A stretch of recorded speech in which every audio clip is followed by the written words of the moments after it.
Let's have a look here. Well, first send out.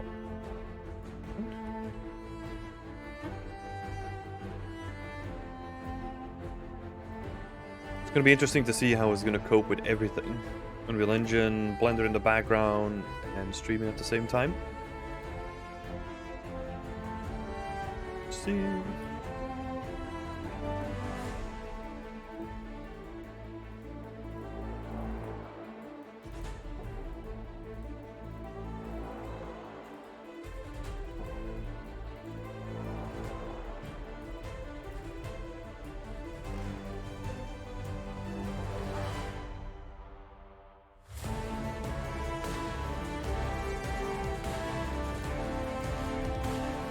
So we're gonna try to create to see. I want to create like a new area to start out with.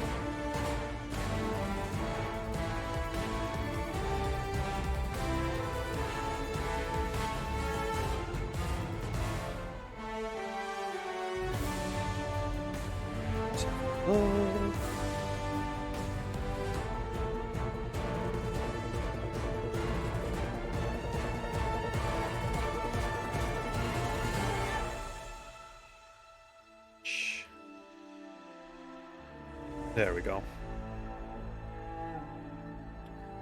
Okay, that's all set up. Let's have a look here. So first of all, let's have a look at some reference.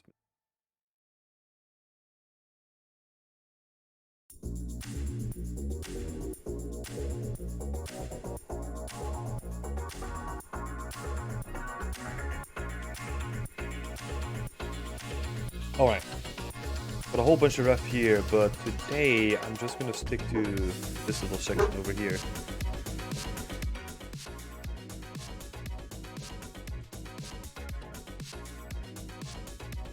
I don't know how far we're gonna get, but we'll see.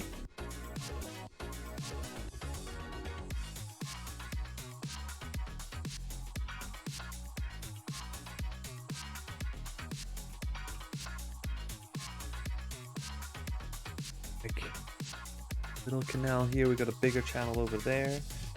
Did I just create like a new section on the map? Maybe I should, right? 3 and 4 are kind of unused, so set like a random camera bookmark here.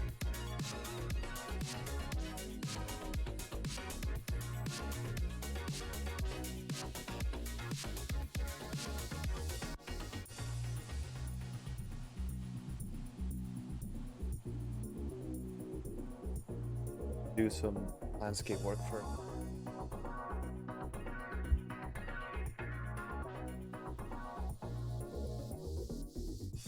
What? Why is that not preview? It makes no sense. Oh, it's still preparing shaders. Okay.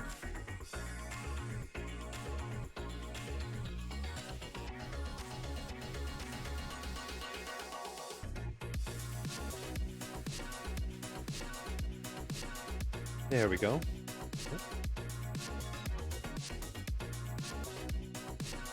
It's not popping up as a normal blue though.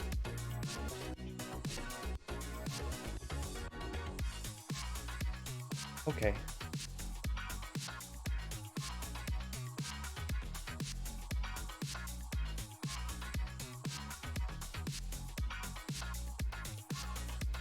Hiya, this triangle, how's it going?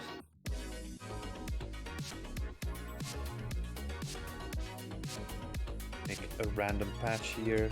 Let's see. This should still on everything, right?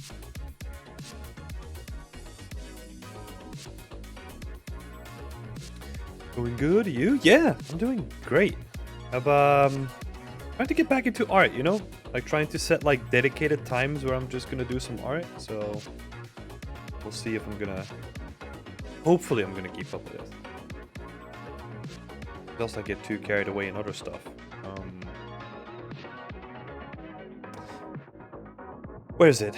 Mode, always on top. A little bit though. You working on any art yourself?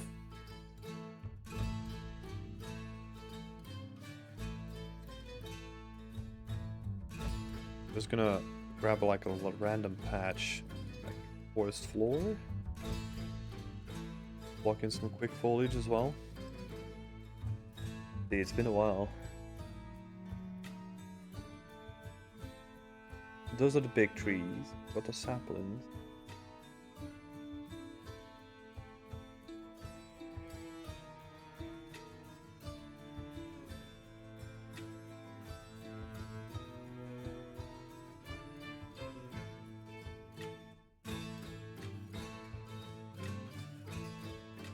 Just didn't work. Got to stream at the side for ambience. Awesome. Thanks so much for popping in.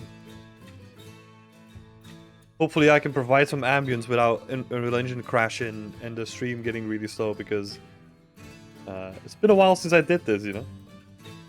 And the scene itself is quite heavy as well, so we'll see how that all works out.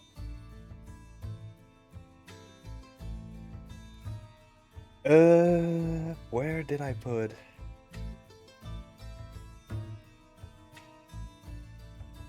I'm just gonna move the reference to the side a little bit and make it bigger. See what I'm doing here.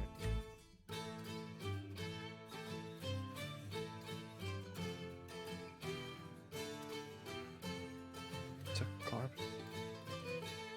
Wait, didn't I create a base for a watermill already at some point?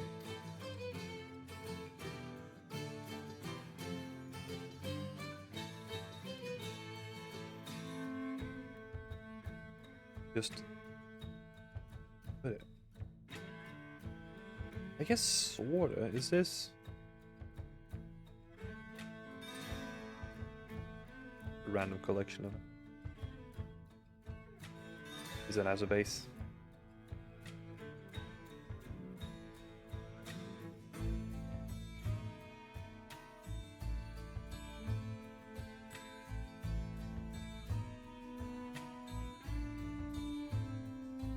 I mean, there's a chance the real one crashed. That's a miracle.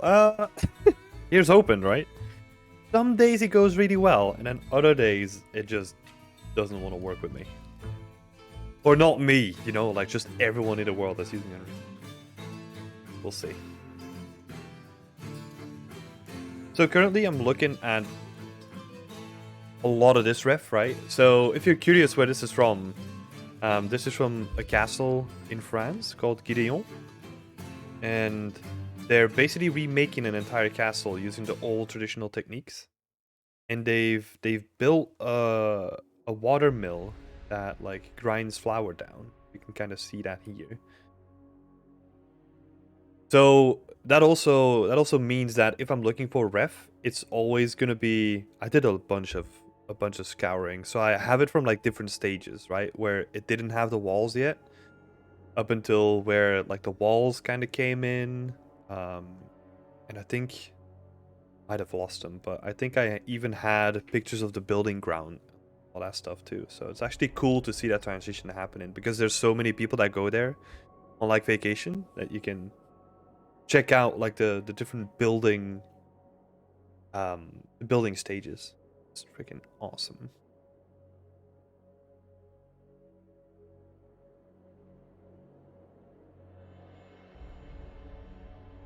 Let's see.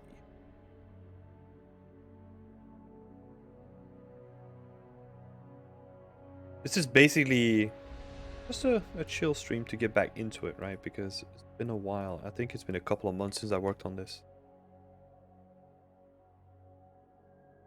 And then also I wanna see how good all the stuff is that I built. How usable it is.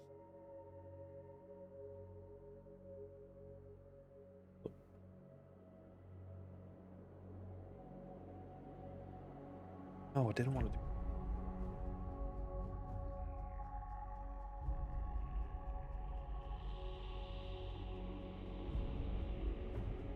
No, like a bunch of...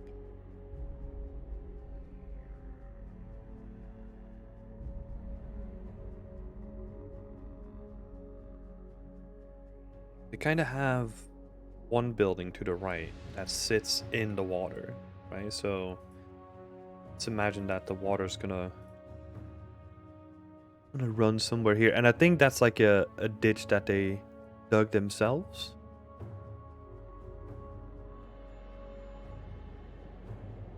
You can kind of see that they added planks on top of it. They have, I think it's a little dam that they can control. Yeah, so you can kind of see it here. They can control the flow of water as well. Really.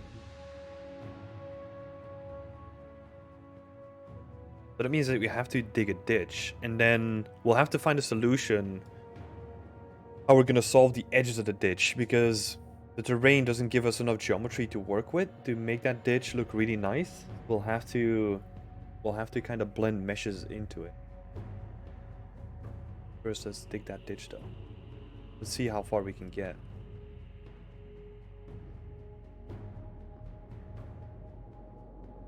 I have no idea why it's not showing the normal blue circle though. But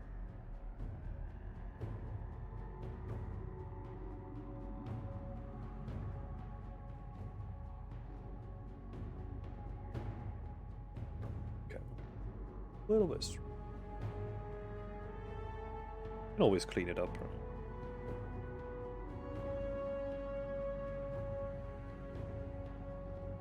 Like a little ditch here, and then it probably.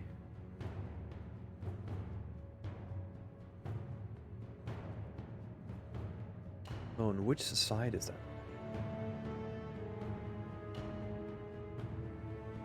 That's the side where it's coming in, so it's actually a pretty big stream that then gets like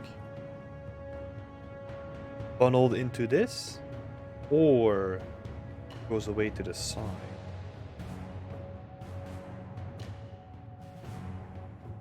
And here you can see them building it as well. That's the entrance again. I'm gonna see if I can. That's the entrance.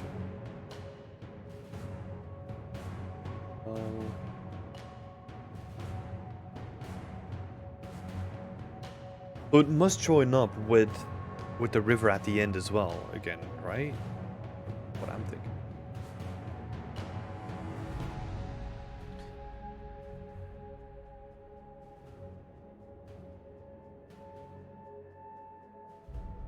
So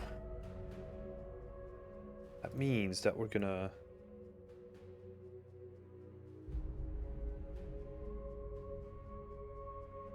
That kind of means in like very rudimentary way that. But this is a side where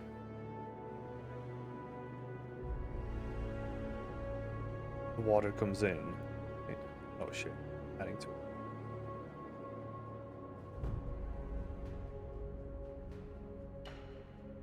This is a side where the water comes in, and then the normal river like kind of bends around it in that way.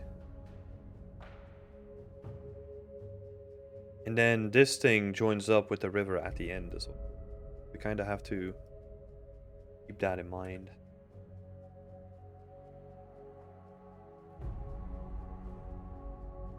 Because it's always nice to make it a little bit more organic as well. I think the ditch itself is fairly straight, but then the river that goes around it, that gets diverted, is actually quite organic.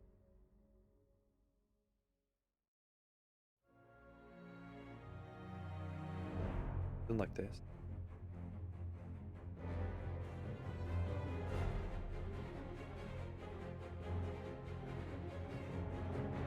The river is going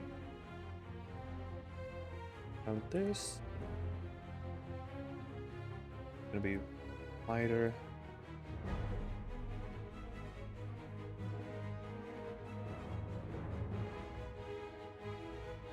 We'll clean it up afterwards. I'm not too worried about like all the really heavy spikes in it.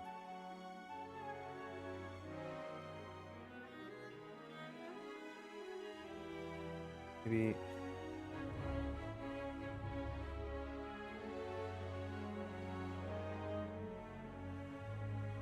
Do wanna... Is that enough space? Let's block in some quick fences as well.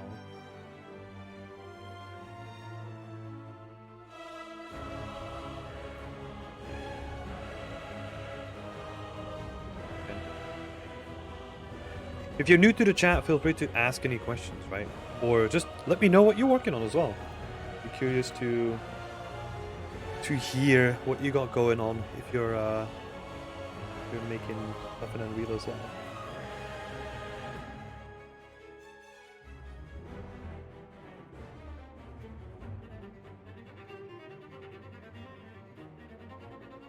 What are we gonna do here?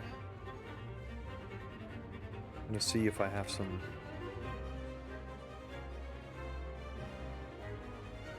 And we'll kind of build a bridge out of that.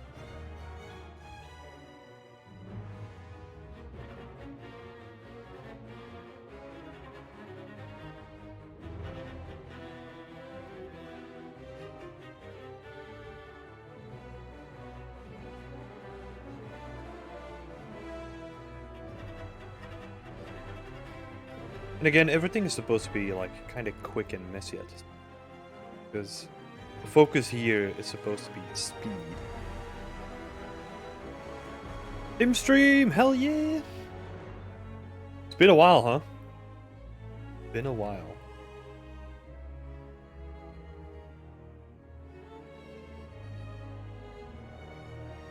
I'll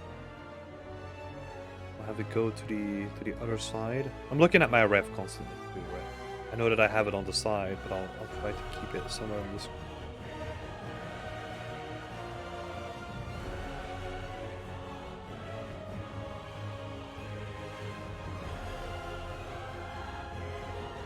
I think the watermelon is bigger as well.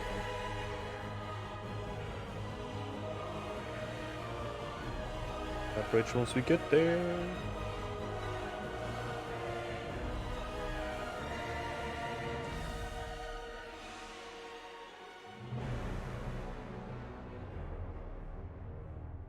I'm gonna do the same thing on the side. Could have just duplicated it.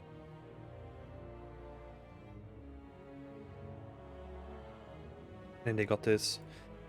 Gotta be careful with this, you know, like, because a lot of this is gonna be somewhat made to keep people safe, because this is like a tourist attraction too, so we kind of have to keep that in mind. So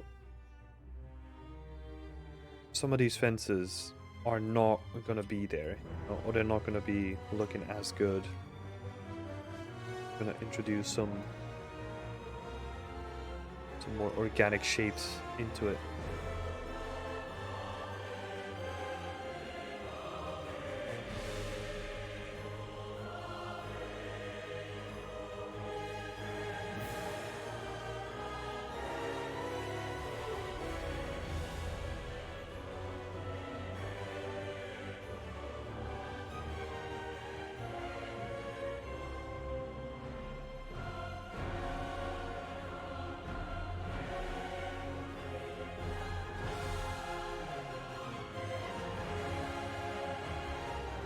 Just gonna be real quick and dirty about this.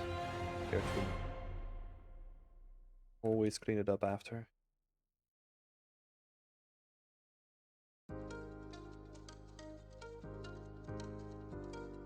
Which is really big though. Like, it feels like this is like a massive panel at this point. We probably wanna sense it.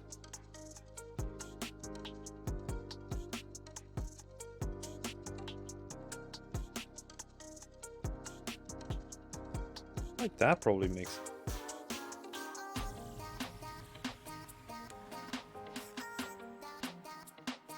Hey Ben! How's it going? I think it's Ben, right?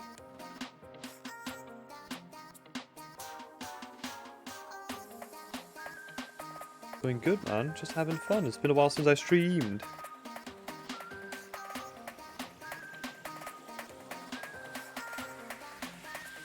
Then let's push.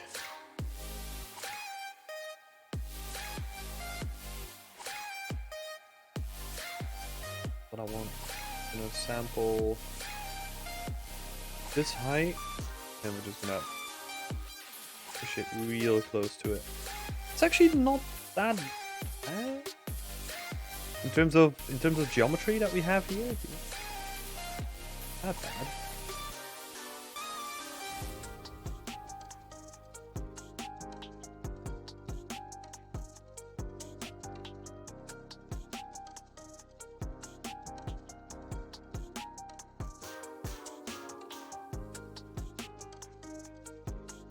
Yeah, Ben, you and me both.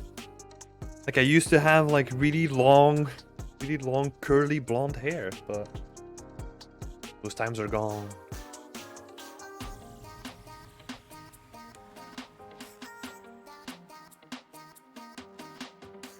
I'm gonna do the same thing on the opposite side. Flatten that out a little bit. Maybe before. How deep do we want to make this? Doesn't look that deep, you know, and it's actually mostly made out of wood because it's a man-made channel, right? So I probably just want to pick like a baseline of the terrain and then start filling it in with like the wooden construction on top of it. So it can be quite forgiving in that way. Let's see. I'll probably have to redo this, but that's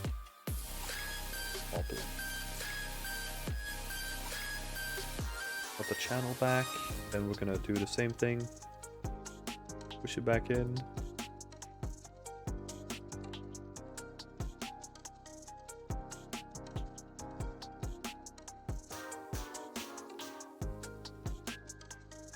Probably don't wanna. Need to fix that fence there. Yeah, that looks nice.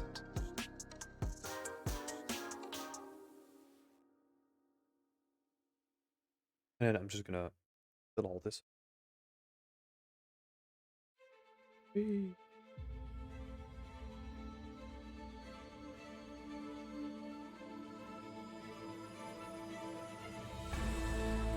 Are you now building the town that you have reference of? Yeah. I'm currently I'm just getting back into the scene, so I'm gonna focus. For this stream, I'm gonna focus on making like a little watermill that is attached to the town. So it's still the same scene, right? So we still have like all the different sections. So we got the town itself, and then we got the wall section, and then we got like the little carpentry shop in the woods. But I just wanted to get started with something different on this one. We're making a little watermill. And also it gives me a good idea to just get back into all the props, you know? And just get back into the flow of things and see where I went wrong, or maybe what assets need to be adjusted and all that stuff. Yeah, it's gonna be watermill today.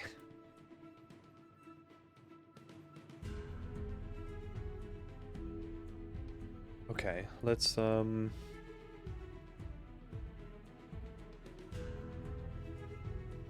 do the same thing here, you know? Just block it in with a bunch of stuff.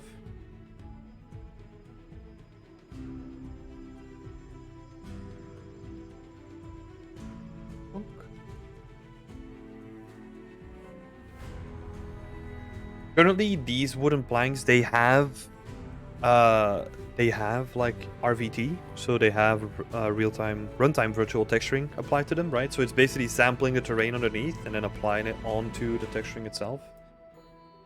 But I'm thinking for some of it, like I'm gonna probably make like a new material that it doesn't do that on everything. What are we gonna do? So you kind of, okay, so on the reference, you kind of have the terrain going down a little bit and then being blocked by those wooden planks, right? So I'm going to try and mimic the same thing here. The planks are not going to be sticking out, but they're actually going to be further down, acting as a wall, you know, to hold the dirt back.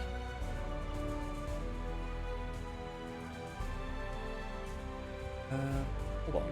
Before we do that, Make the base for it as well.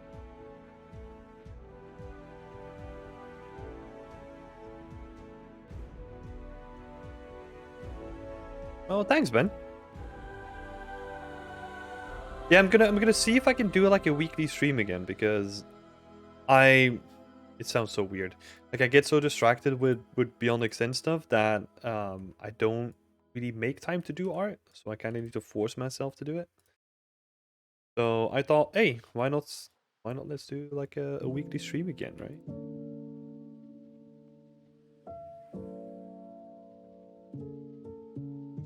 We got this as a group, and then we can just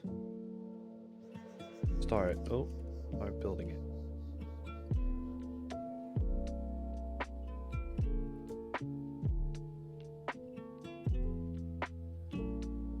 Yeah, how is everyone doing in the chat? How are we all feeling today?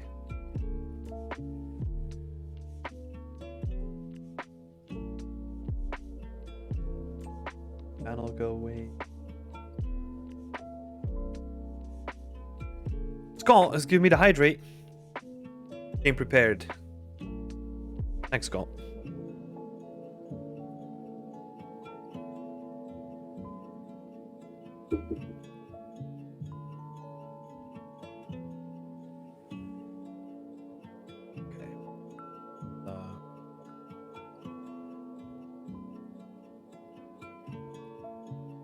Stuff out of the way a little bit.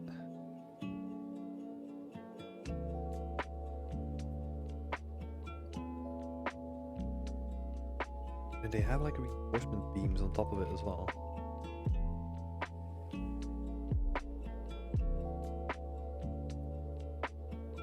Cool.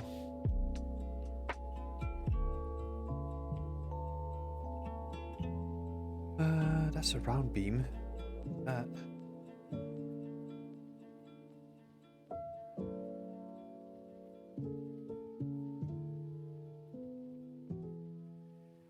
Beam.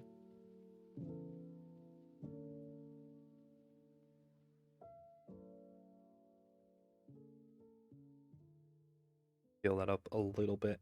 Oink.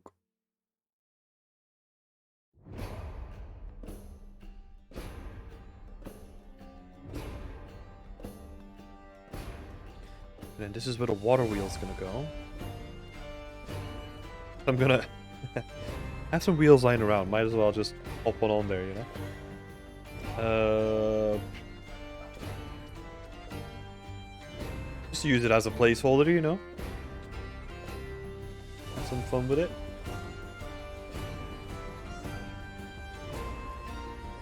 And then where does this go? This goes underneath the building, right? Because that's driving an axle. Yeah, okay.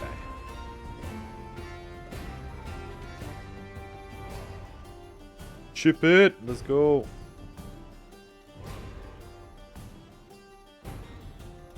Probably have to just a wheel a little bit to conform to the water level, right? Because the water is driving this. And then you have that in here anyway. I'll just boom.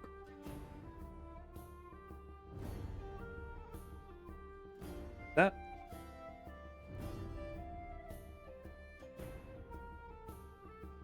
Later on we'll make like a water wheel for it.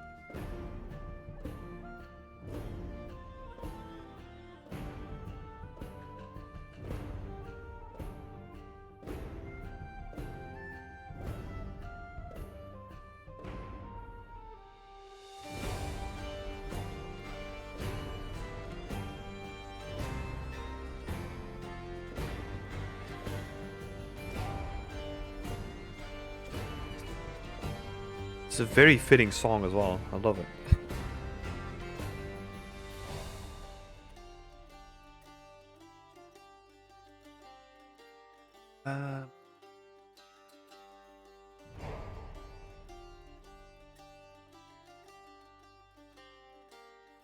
Little sluice gate.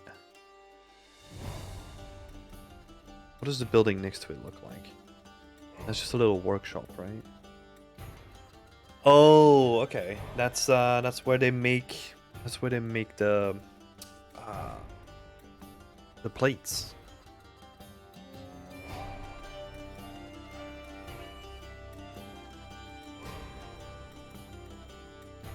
I don't know if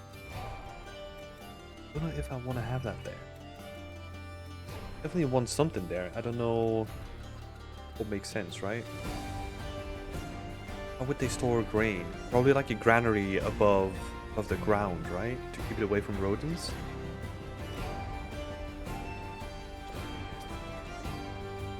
You know this song? This is from League of Legends. The song is called Braum. Probably might be one of the characters.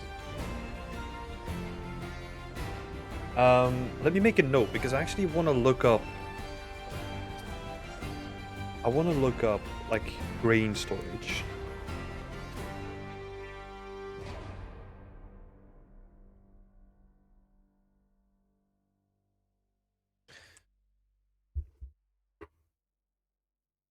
Oh, sorry, Bonatelli.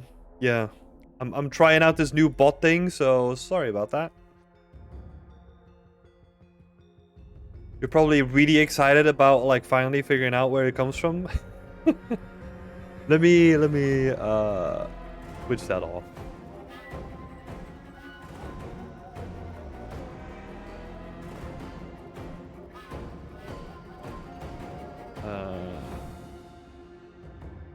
Apps production. Okay. Sorry about that.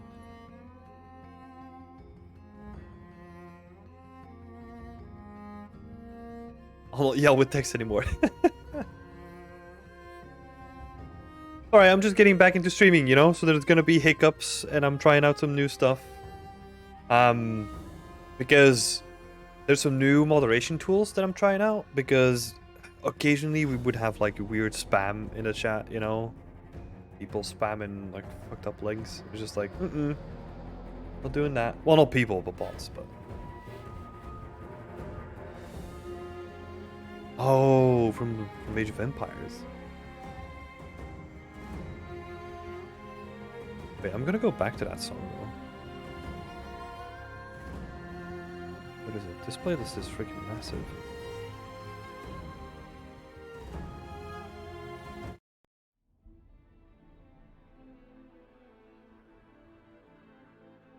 Okay, so another building next to it. What are we gonna do?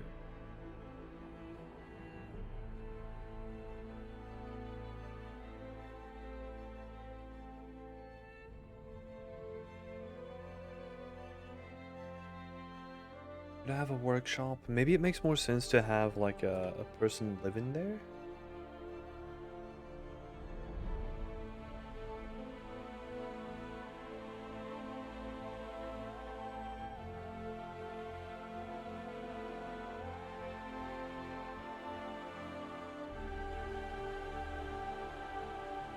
Right, so the local miller is just living here.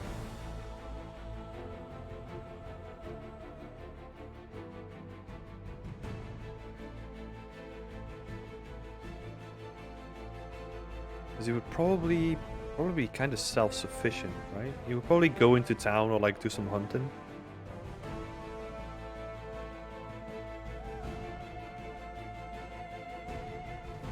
And go and sell his wares at the local market. That's like a very seasonal thing, though.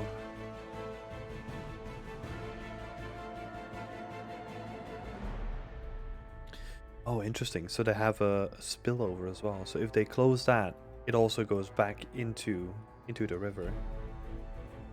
But there's actually like an extra channel over here somewhere right before this thing.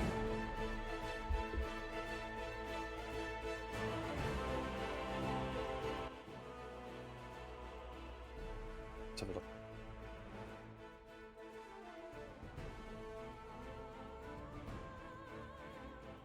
That out.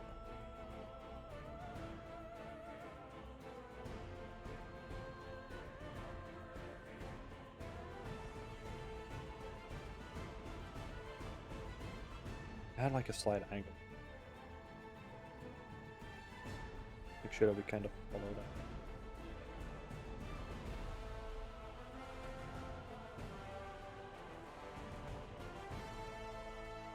I guess we can kind of use mud for now.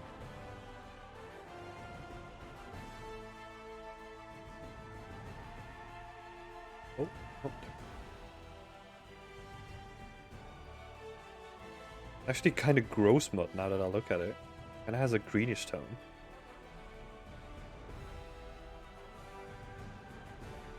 Gotta head out and start work for the day. You want on Discord when I have the time? Good luck with the stream. Yeah, have fun, Ben. Talk to you later.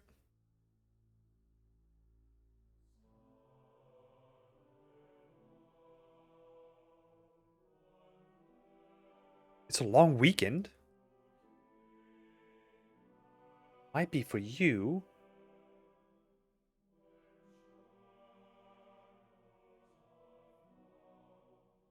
Yeah.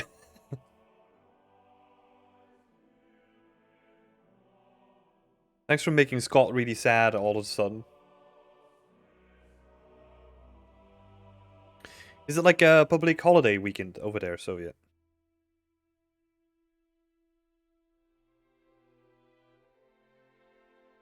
Uh, wait, hold up. Can I? I'm gonna try something. What if we add this pillar into this thing?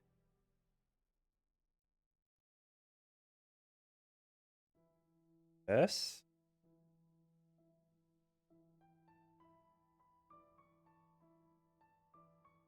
Oh. Uh-oh.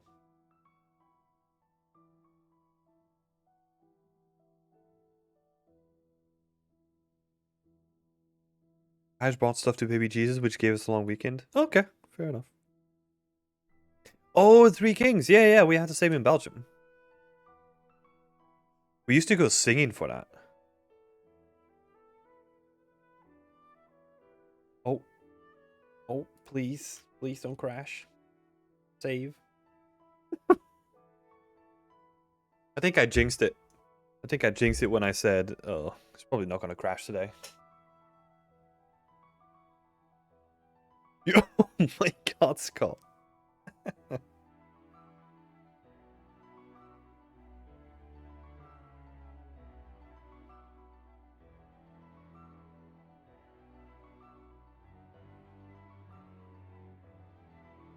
This space in between that I set up is not working as intended, huh? Maybe it's minus? Maybe it's inverted? Oh! It's not minus. I'll tell you that. What the hell's happening here? Okay, seems like I need to do some work on this. Anyway, we're gonna use it as a placeholder anyway.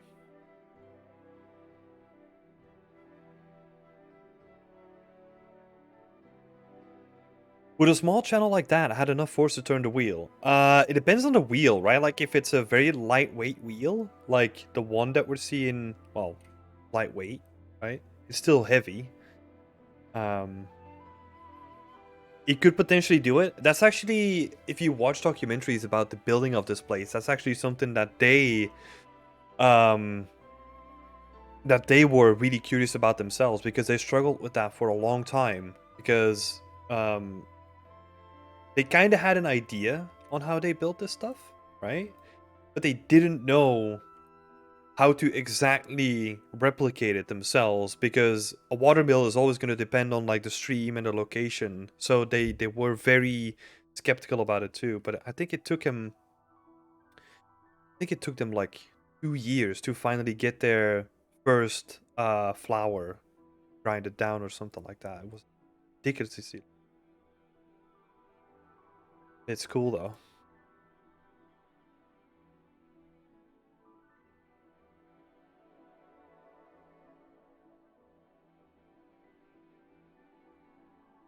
That's a random variation. Don't want that much.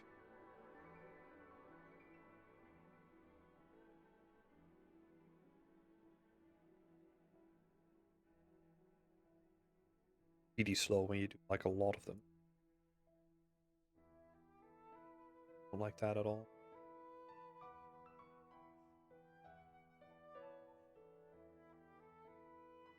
Seems like I'll need to do some more work on that.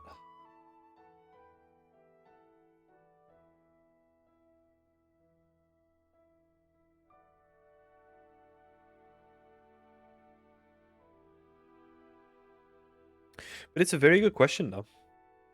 They really struggle with that for a long time as well.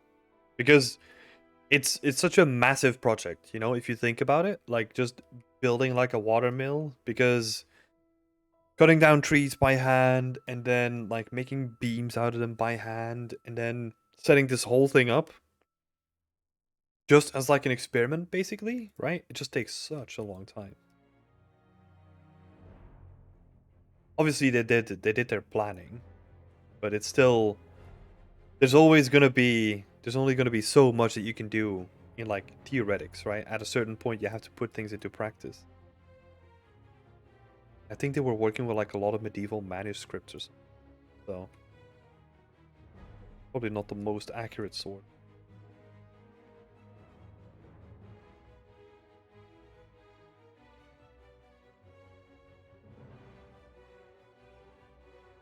Then on the opposite side, they also have like a little crossing. Let's make it a little bit mechanic.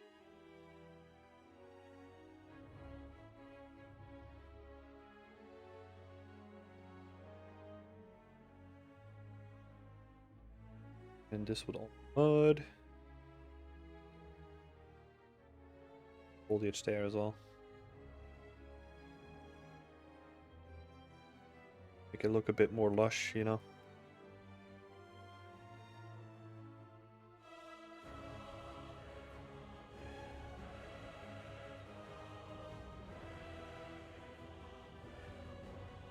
Wind, paint some grass, and then we can go back in with the dirt to bats again.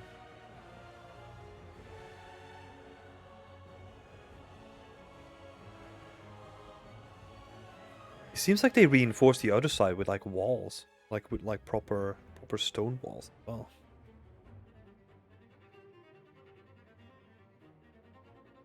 Oh, and now that I'm looking at it, it's actually a bit more open.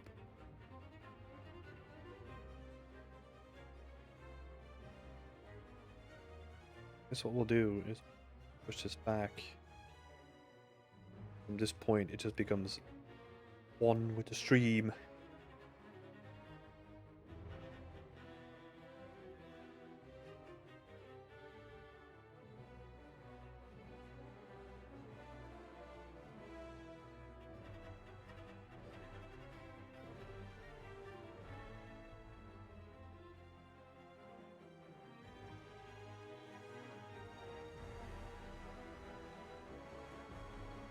Some medieval ducks. God. You just know how much I love character art, right?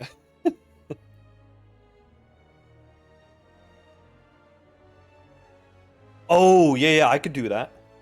Just have like a duck model, you know, just basically the head and just cover the rest of it in like a tileable with chainmail. I can make that work.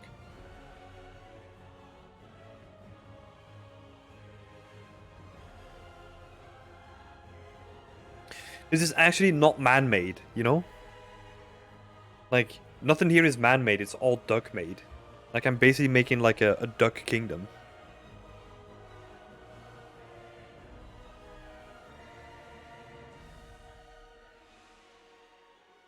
Pain. Mud. So this is gonna converge with the river again. Kind of have the river and up here. And then that's converging with the river again. I think that makes.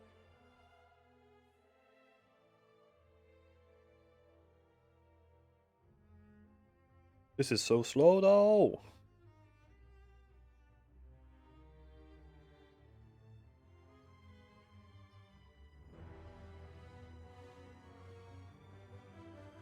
People would honestly love that, you know? It's like an alternate timeline where ducks are actually smarter than people.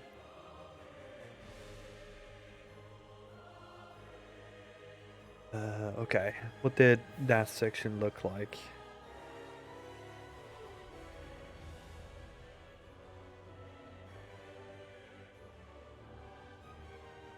I love all the grass on the side. Looks so good. Let's see.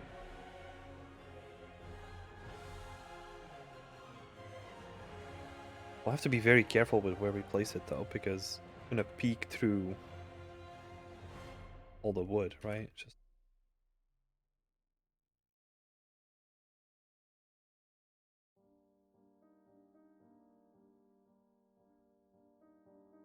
oh yeah, it's also because I basically made clusters of grass, right? So they're not individual bits of grass. Oh, hello cobblestone. Oh, where you should be.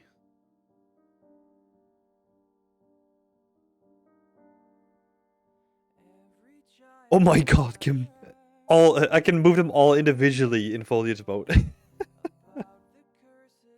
Yeah, if I really want to waste time, you know, if I really want to put like 8 hours into moving individual clusters.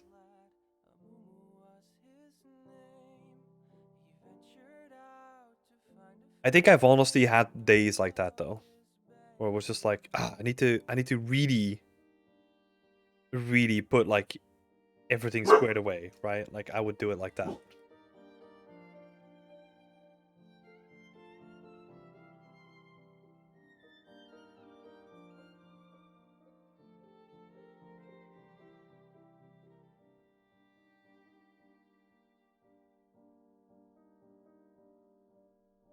Brute force it.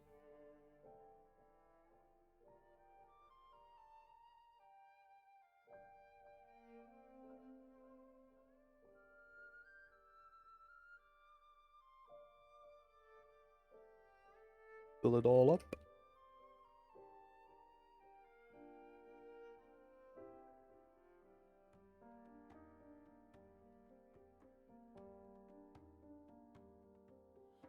Oh no. I just realized. This means that I need to make a water shader now. Oh no. What have I done to myself? Nah, it's gonna be a dry riverbed, you know? Like, psh, this water mill is dysfunctional.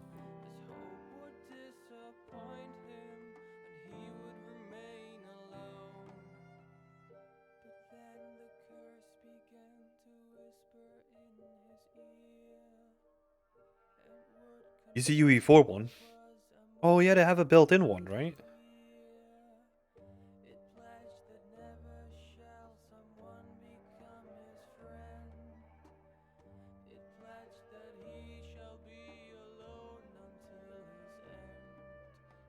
So much nice stuff happening in that forest though.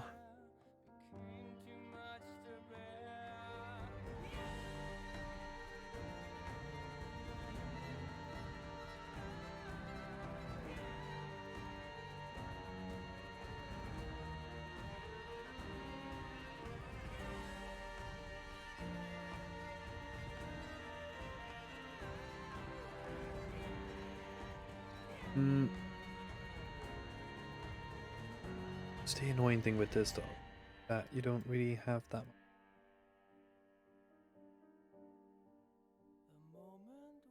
Oh. Oh, okay, never mind. Because that's the most control that you can get over. I'll just have to move the points so that it kind of works itself out. It's not ideal.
Ugh.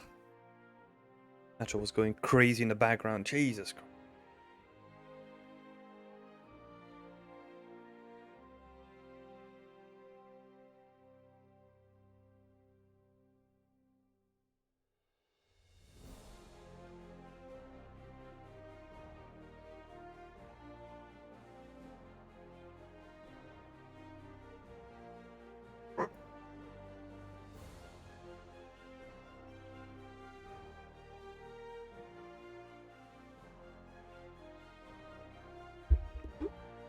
I haven't actually checked out those river systems yet. Have you checked them out, Scott?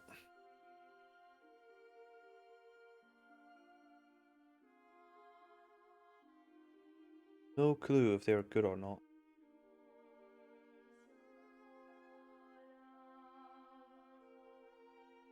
Okay, I might just do some manual fins.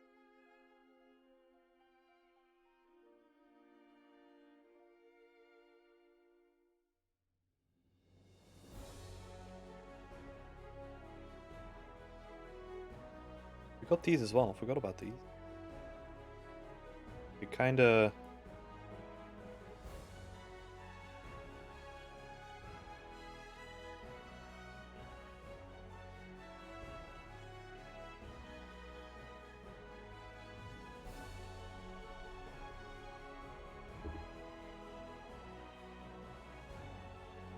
It wouldn't work sometimes.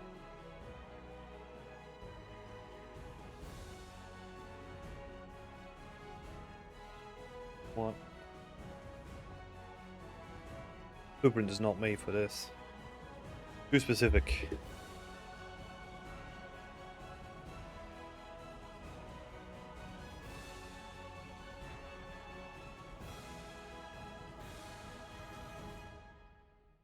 Plus now I can get some nice variation.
Hey, thanks so much for the follow, Dr. Bishnoy.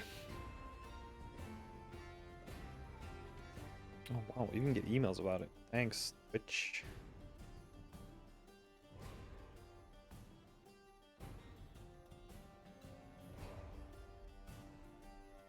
How are you doing? Welcome to the chat, by the way.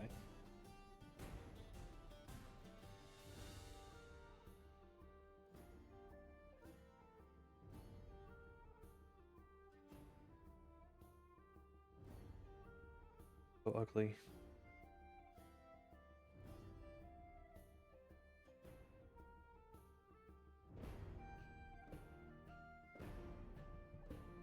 It's like a light version.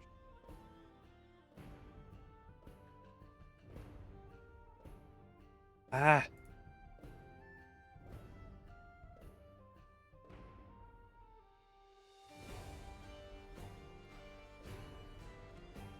Stuff on screen that I don't need. Get out. Client 1, that's the one that we were using before. Oh.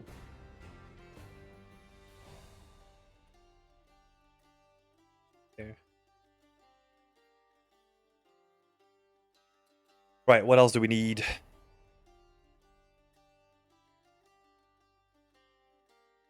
I think the most complex thing about this is going to be like the inside mechanism of it. Like the actual mechanism of like grinding the flour down. Like grinding the grains down into flour. Or wheat.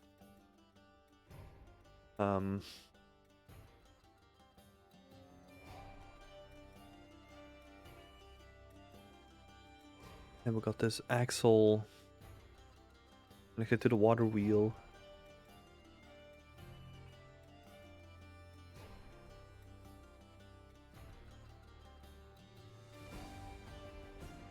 But he actually layered it with stone at a certain time as well.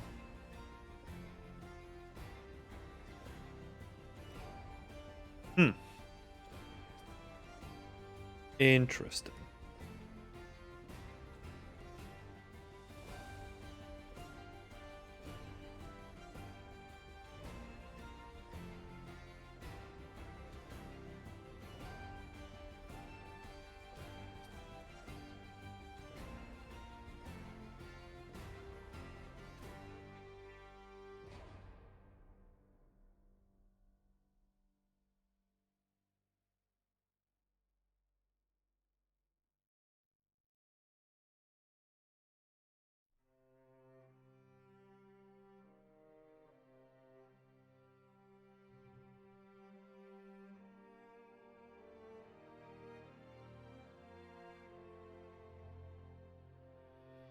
Oh yeah, we forgot to open this little bit.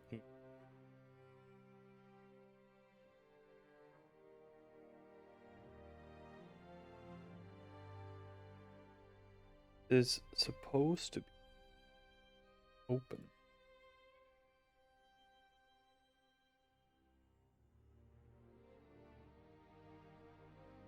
Group that back up.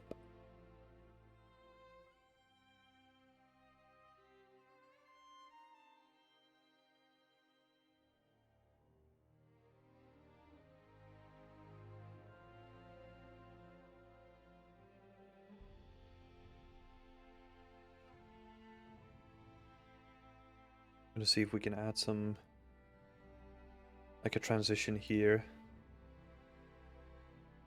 This is all mossy though.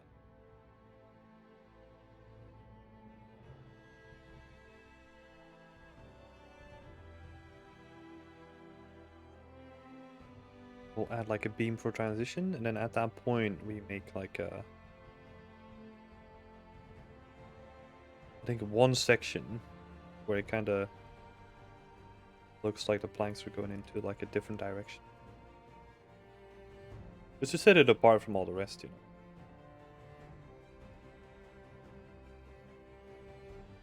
And then we can another transition here. Two.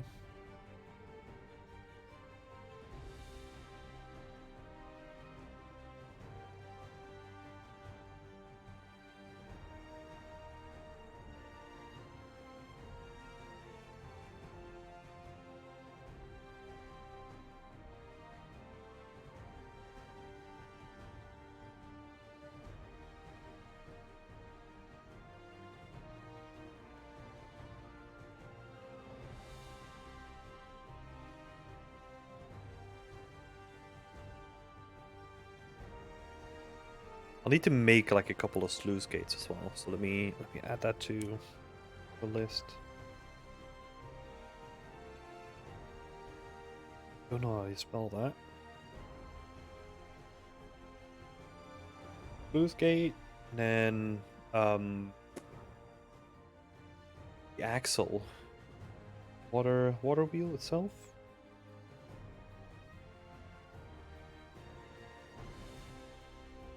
Water wheel and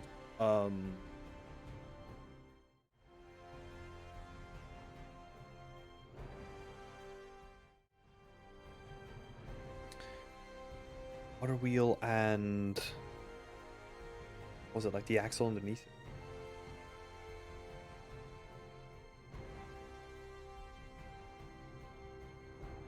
I'll save that for later though.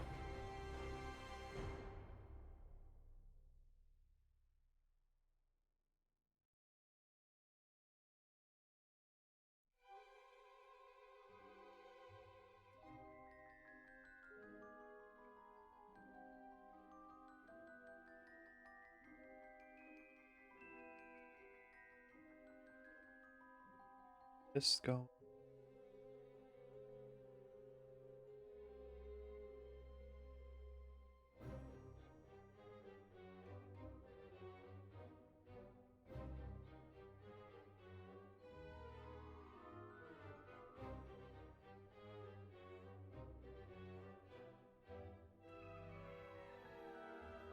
Let's do some of terrain.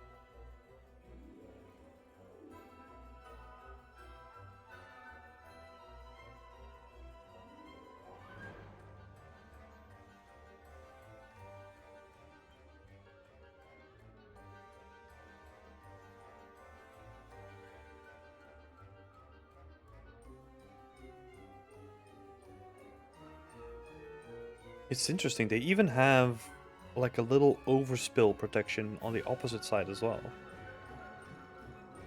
They have like a little ditch.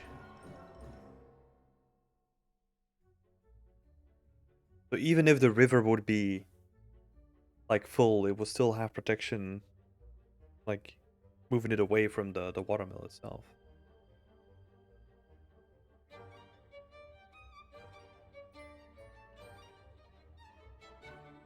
This is the stuff that I love about environment art, you know, is that, or I guess just art in general, is that you learn so much about like these topics if you really dive into them.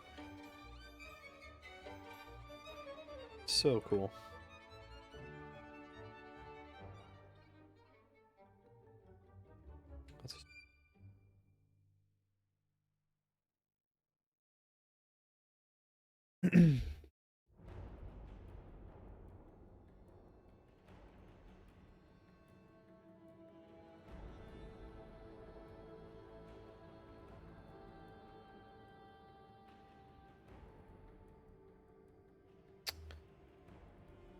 Also got hands.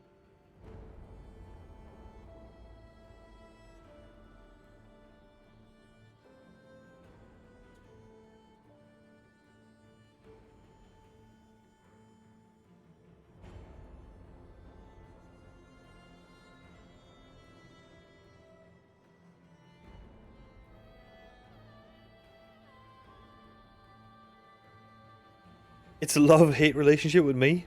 Sometimes I don't care about whatever it is. Just still kind of have to learn it. Oh, yeah, I see what you mean. I see what you mean. Sometimes it can also be annoying because if you want to do it properly, then you'll have to dive into it, even if you just don't care about it that much, you know?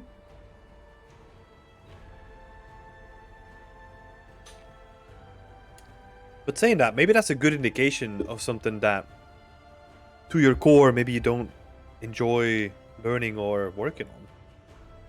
It's like a question, right?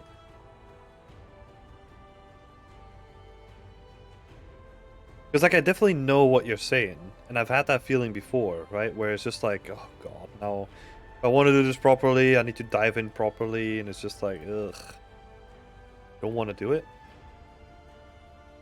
I've never really felt that way with this project. But maybe, I mean, that's also because I'm taking long breaks in between and all that stuff, right? So it's definitely like completely different. Oh.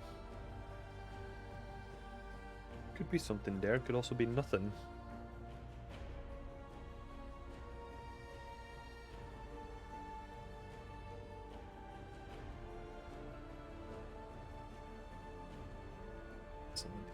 X.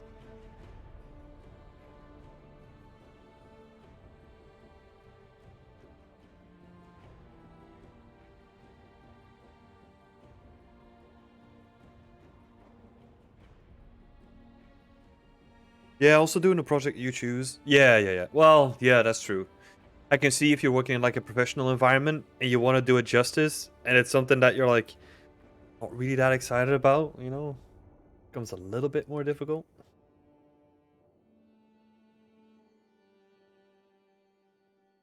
Definitely.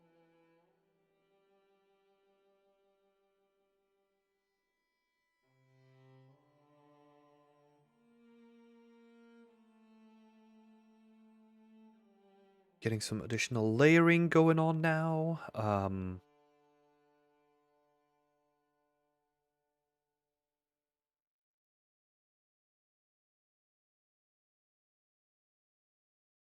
Just looking at the reference material here.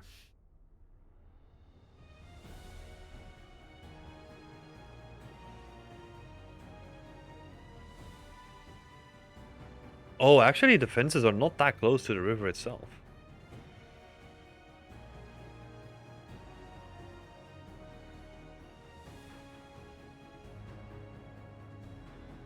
We need to... We'll switch that up as well. Just move them up a little bit. And we got some sluice gates here, but those are going to be props by themselves. Okay. All of this up a little bit.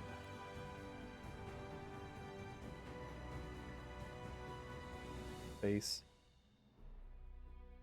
It's so interesting, right? Because normally, I think the reason why I put them together is because I was used to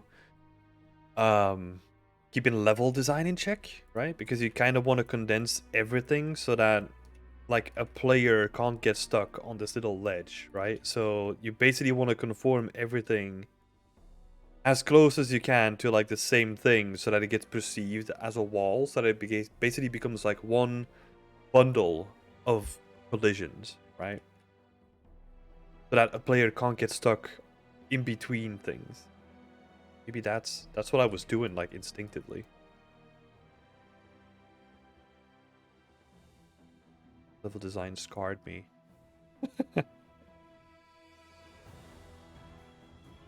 Just throw an invisible wall. Dude, imagine how many invisible walls you would need for that. I see a pattern here, Scott.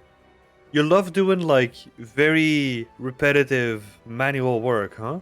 First telling me to like, individually place, like, all the foliage, and now you're doing this with the invisible walls? I see what you're doing.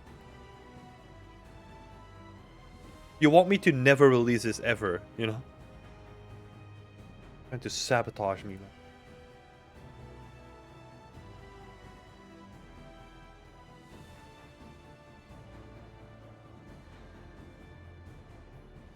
Can't believe that I figured out your evil scheme.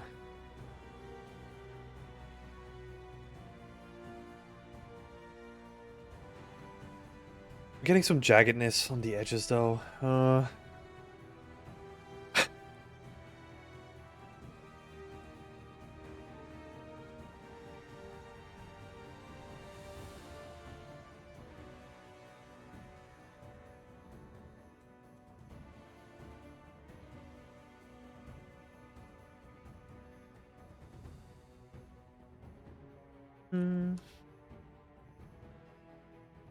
Can build some blueprints with it. Like some random clutter blueprints, yeah.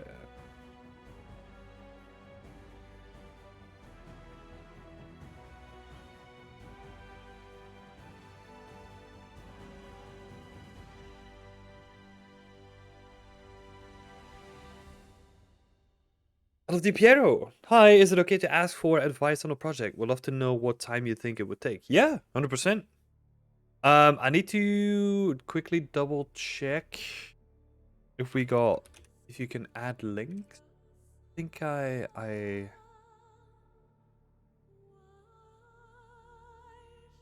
okay, normally you can ask questions and even add a link if you wanted to.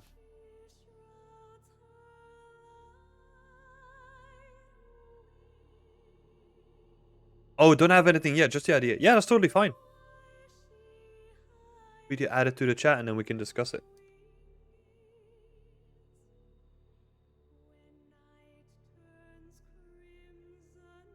What am I doing here? So we got this big grass patch. Maybe we'll add some, like, a bench. Again, like, I'm looking at this reference and this is it gets a lot of traffic because there's a lot of tourists here, right? So I'm trying to like reverse engineer that and like get rid of the layer that will be built for tourists. So like all this stuff, like all the sand and like all the fencing, that's basically mostly made for tourists. So I'll see if I can kind of strip that away.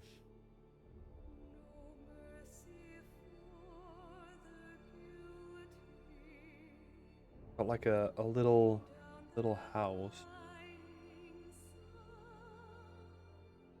Gonna paint grass to condense it all.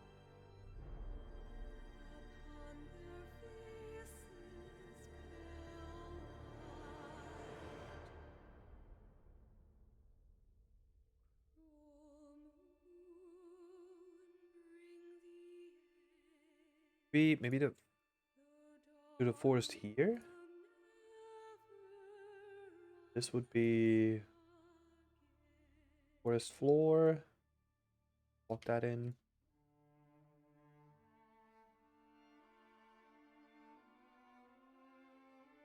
Foliage. Probably wanna have the foliage coming up closer as well.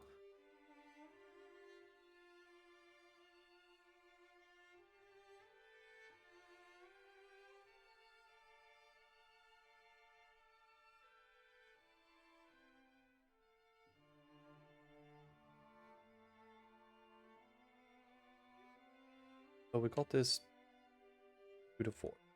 Probably gonna be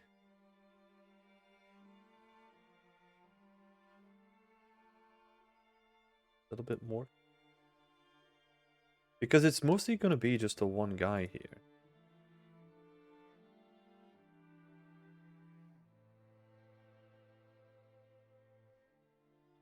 It's gonna be like a tiny pack.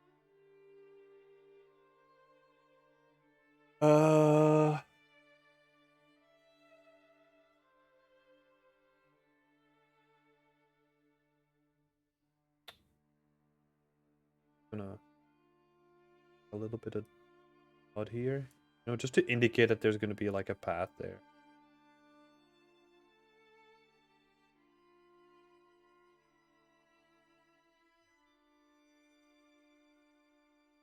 Not doing it on that bit.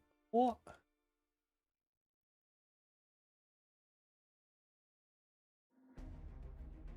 Eh?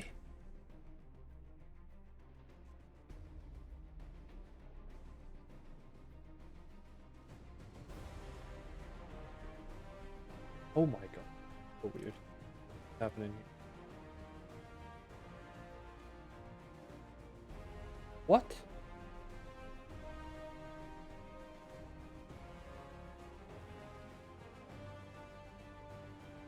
Oh, it's not with Wednesday though. Stupid bomb.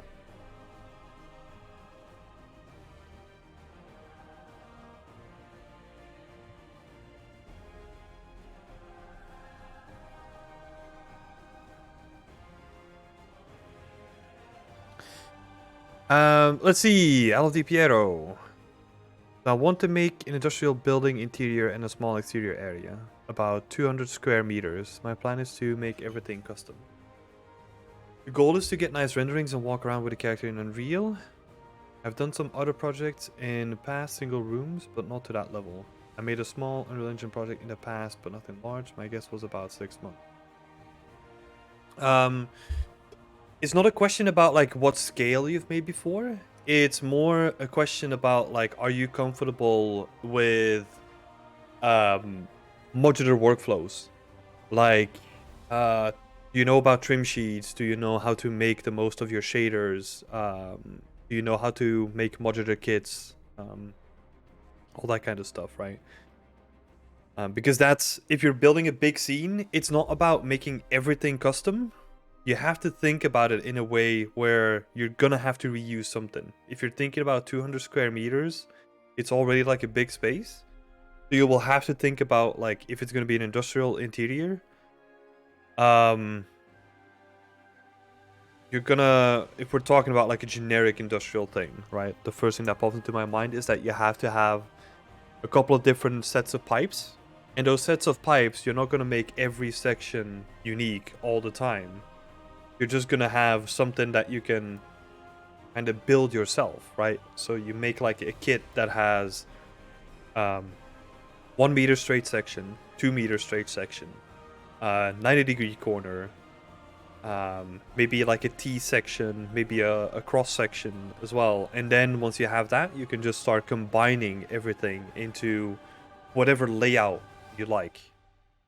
So that's way more important than trying to make everything custom, because that's not gonna work.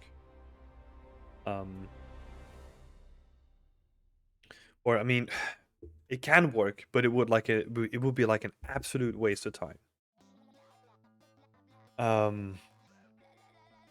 So look into.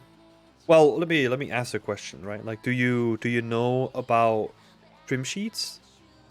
Let's just start there.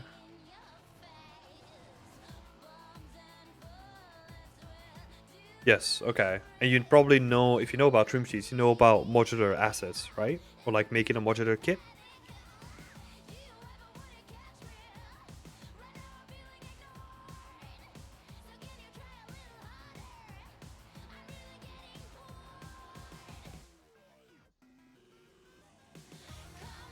Also, yes. Yep. Okay. Just don't try and make anything custom. Just go with that workflow. Like, try to make it as modular as possible, and try to get a lot of reuse out of it.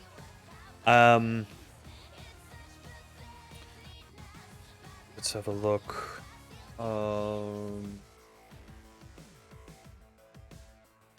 Just have to think where I put it, because I put like a bunch of my stuff somewhere.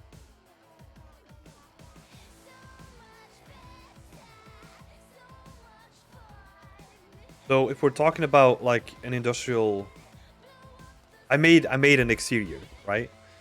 But this is work that I made like 5 years back or something now.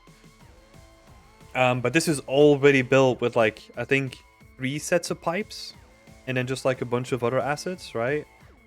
But that's the way that you should approach things like this, right? It's just that you can highly reuse like everything that you make. And then you just make like a couple of unique assets to really spice it up. And then you're good to go, right? You can make like, if the theme of it lends to it, you can basically, I can reuse this pack and make like a giant factory. You know, scale becomes less of an issue when you have like good modular sets. So yeah, I would not try to make everything custom.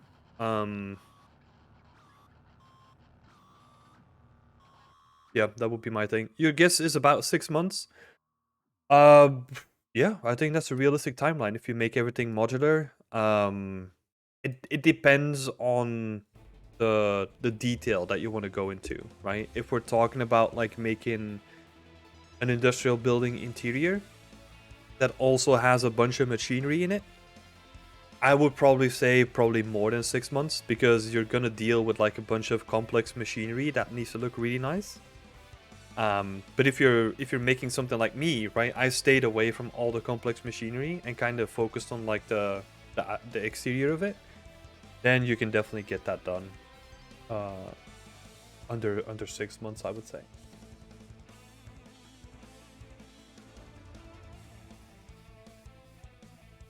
Oh, the goal will be a loft. Okay, so we're not talking about like complex like machinery necessarily.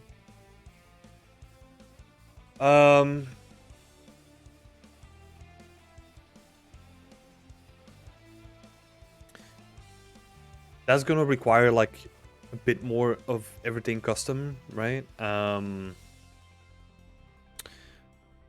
Would be a loft to a degree. Okay. I don't know the degree there, right? But that's definitely gonna require like a bit more work. I would say 6 months at a minimum.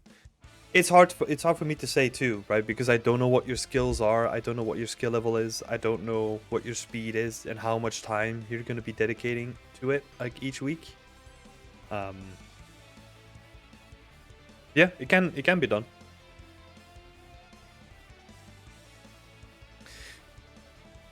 Hey Martin! Post Ubisoft live been so far? It's been great, man. I've been really enjoying it. Can't complain.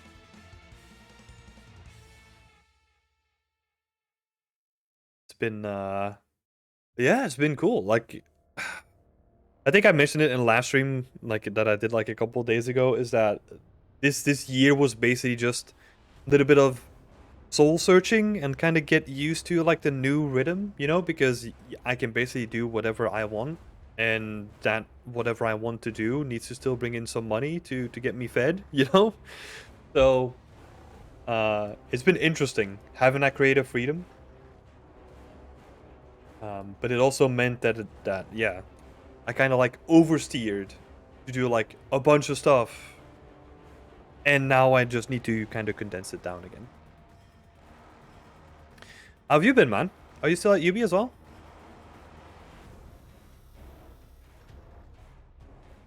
Honestly, don't know what's happening with this specific patch that I can't get rid of for some. Oh, it's noise. Oh my. Yeah, okay, that's it. Never mind. Something dumb over here.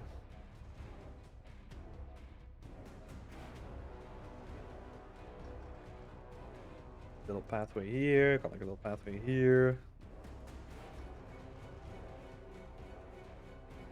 Couple more years until I get my green card and move to Valve. Hell yeah.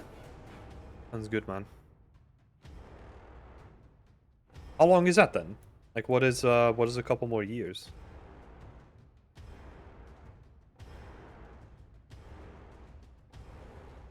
2 to 3.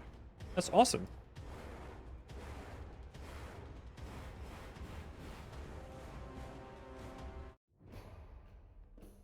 Is awesome. That's gonna be good, man. I hope it's gonna be closer to the 2 rather than the 3, you know? I guess you're just waiting on time, right? Like, time just needs to pass before you can get your application and all that stuff in order?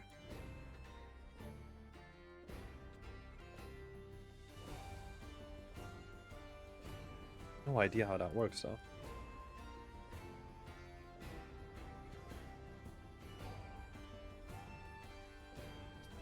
Okay, so got the foliage on the riverbanks. I'm gonna some of it because it's too close.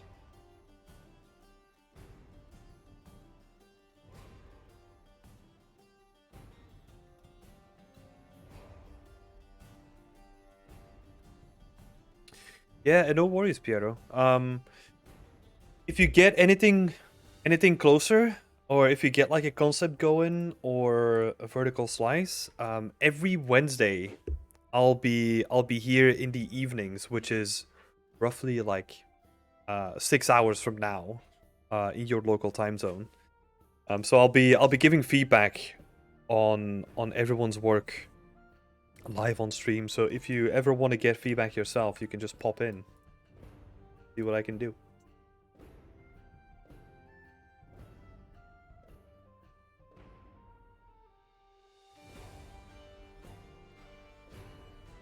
Would end up being 4 in total. They said I need 6 to 7 years experience.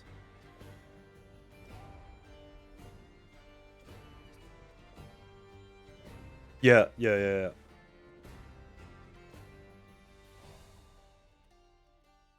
it's interesting. I never knew about this.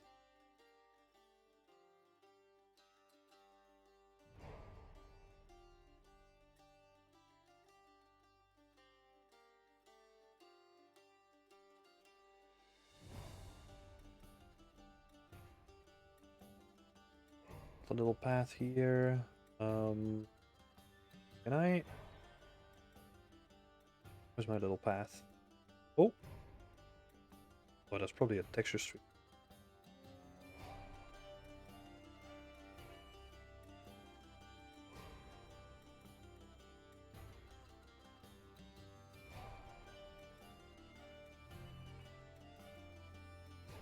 Where is that? On I select. Oh wait, no, I need to. Okay.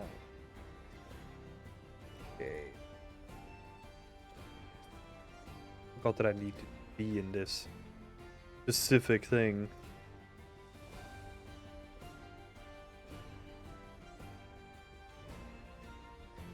Yeah, I hope it's gonna be there quick, man. I know that you're looking forward to it.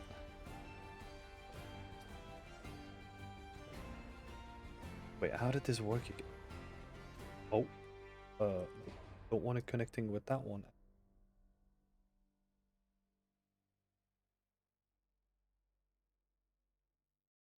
Oh, this is what I don't like about the splines. Like, you have to set up a new one every. There must be a better way. What if I select?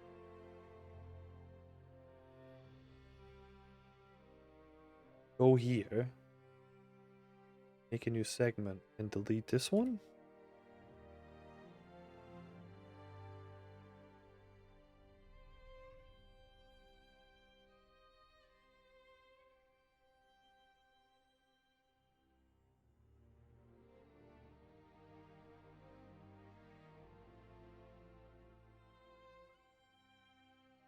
No? These freaking splines, man. Okay. Okay. We're getting there.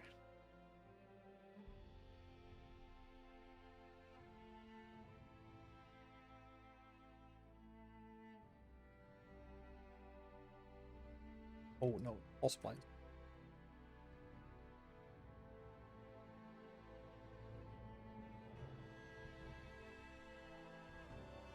This isn't really looking.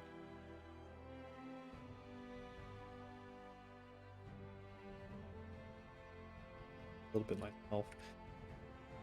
Man,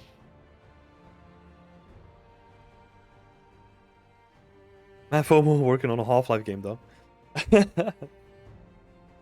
Yeah, man. Can't you? I mean, you've probably tried like all the possible ways, but can't you do it in like a freelance capacity or something?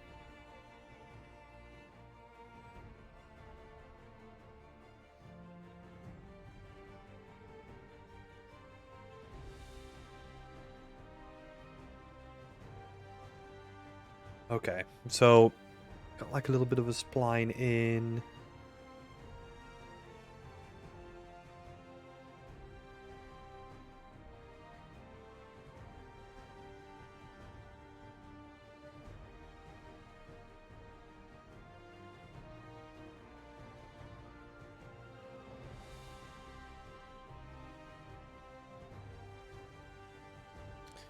Don't do remote and freelance wouldn't help me getting there. Yeah, that's true. Well, just a little bit longer, I guess. I mean, a little bit. Still like 3 years, let's say. Pretty sizable chunk of time.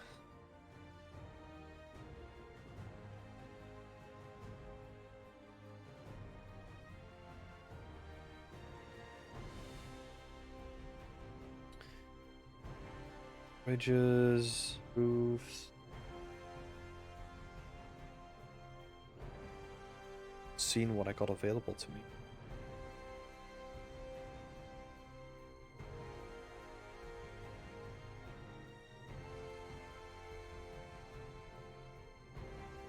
But then this would be...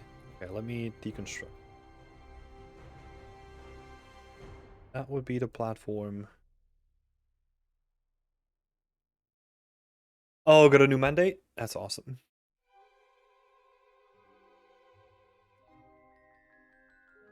You're enjoying it? Don't have to go into details, but...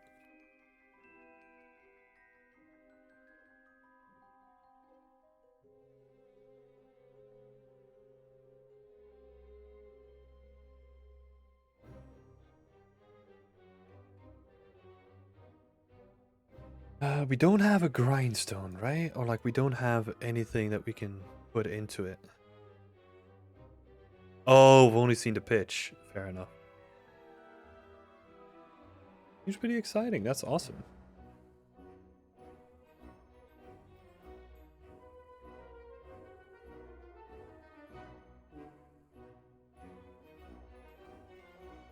Okay, maybe it's time to do some modeling. Get some of these pieces out. I want to get the water wheel in. So what do we need? The water wheel, some sluice gates, the axle, maybe the grind mechanism itself.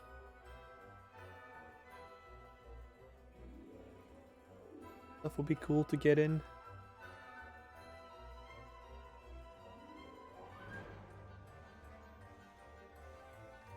I think, don't I have like pictures of one that I took my...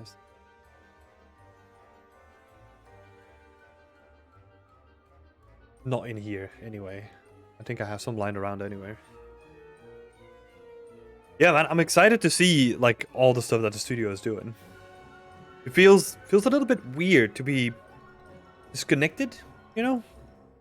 Like you're always in that bubble and you're always talking about like the next thing coming up or like the next feature, and now it's just me doing my own thing, not necessarily working in a team, you know? Like not in the same capacity. It's been pretty interesting that way. There's definitely some aspects that I miss to it though. Just like being able to talk to people and have that communication. Talking shit. Yes. Exactly.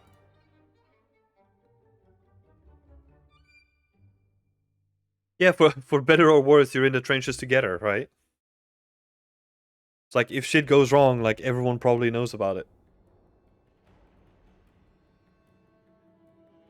But if shit works out, then everyone is just together in that excitement too.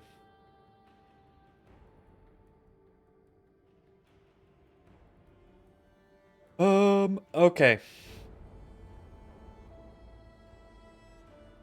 Ages since I looked at this scene. Need to freaking organize this by the looks of it.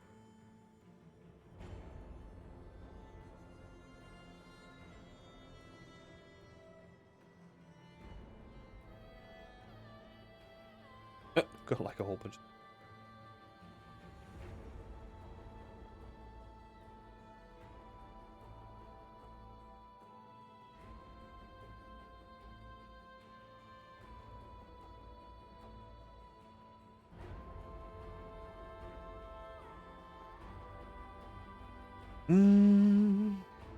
Okay.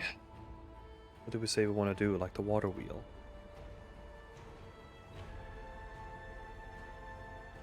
Yeah, and I'm just gonna make some quick blockouts here.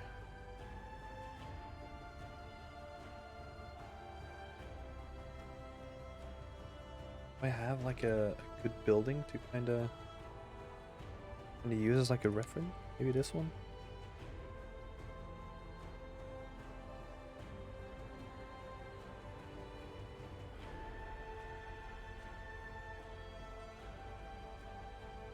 What are we building here?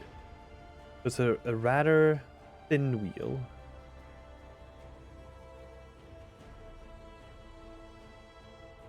Oh, and then, okay, they drive like a thing through it that's then attached with that.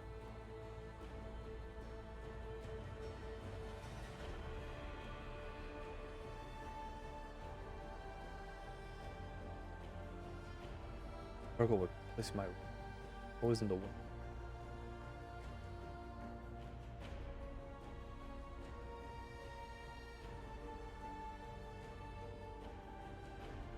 Spin it up.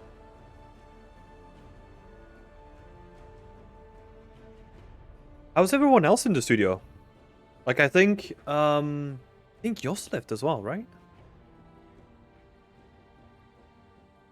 What else can I think of? A lot of people left. Who can I remember that left?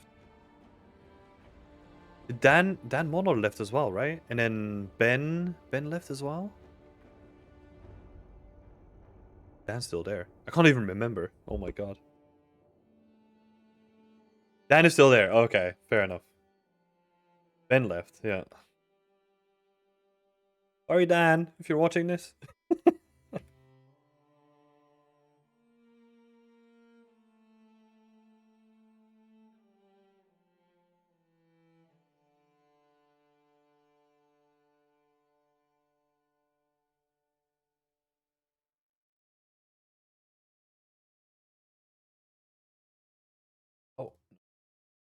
Oh yeah, I lost all my hotkeys.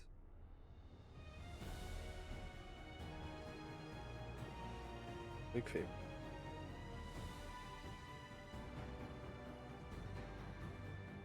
It's like I only know a quarter of the people in the studio.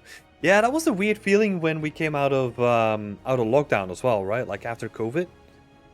Like I felt, oh my god, I had so many uncomfortable talks with people just being like, "Oh, hey, you're new here." And they're like, "No, I've been here for a year already. I know what you're talking about." You know? It's like, "Oh, okay."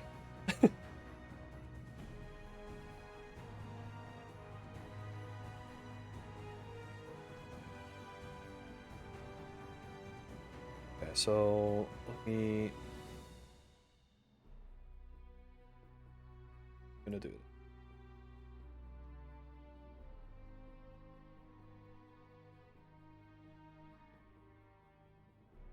I wanna do some kind of radial,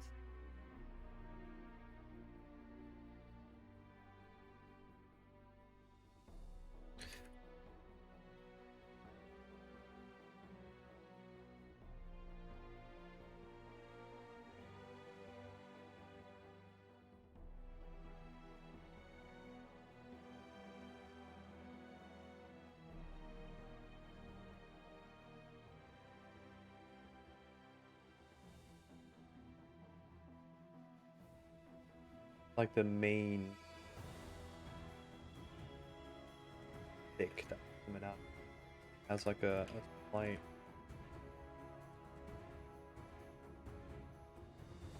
thingy like that, and it's just good shape.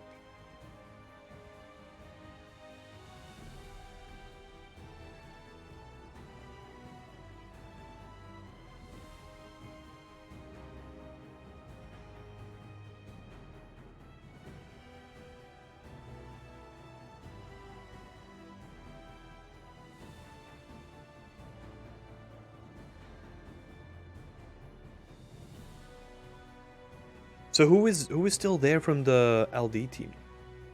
Is Max still there? I'm trying to remember so hard. Like, I think Max was still there, right? But I barely talked to him before.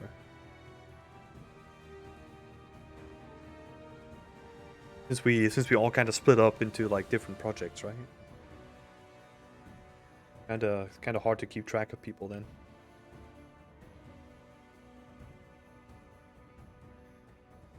Oh, Lee's also still there. Okay, cool. And then Jan, yeah, I kind of talk to Jan like occasionally. And of course, Steven is still there.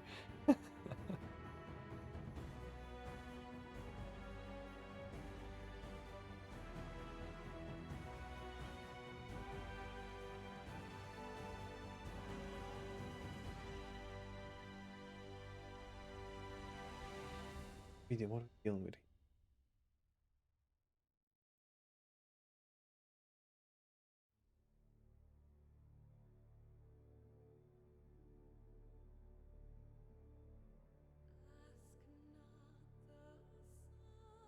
15? 10? I'm so close to each other though.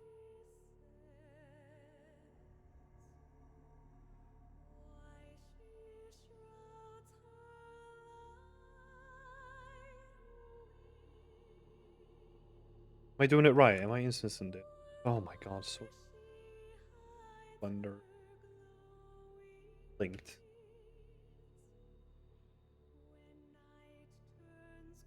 Yeah.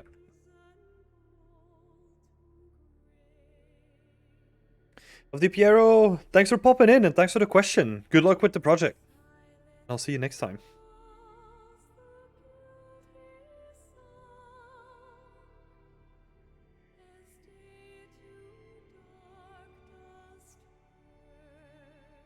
Be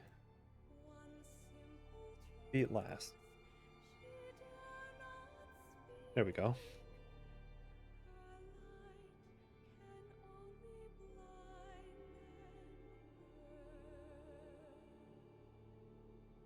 Now I have to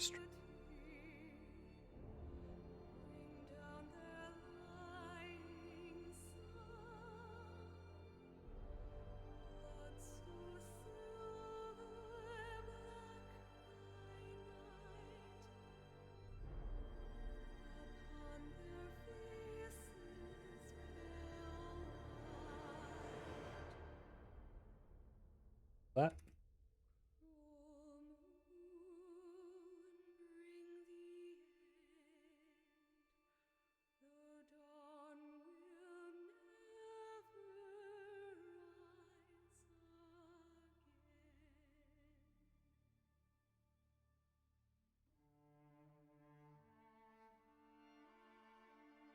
That, and then we just want like things sticking out here.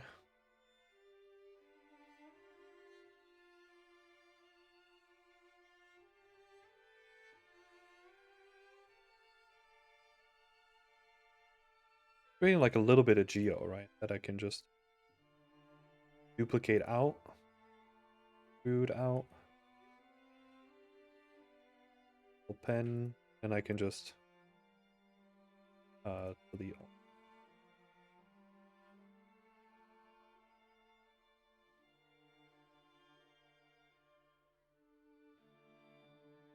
It's just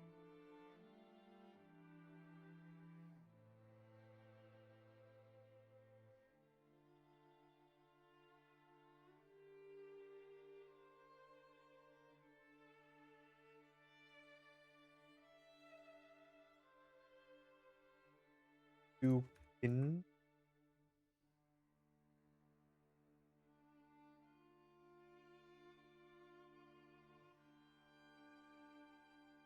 Nice. Okay. And we'll do. Get this.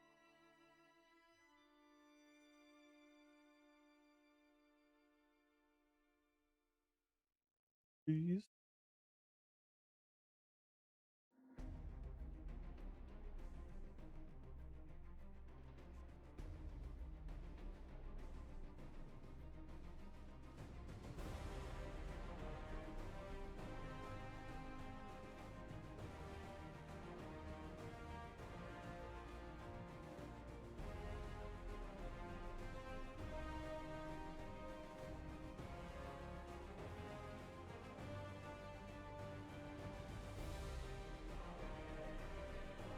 Move that pivot into the middle.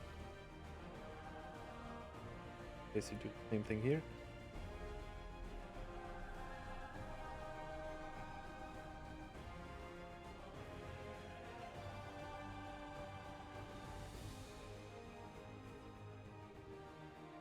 What I'll probably do is I'm gonna duplicate all of this and still have like that backup.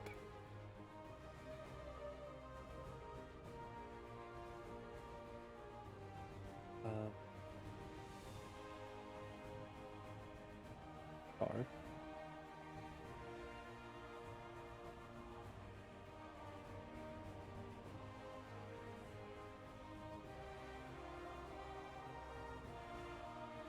Oh.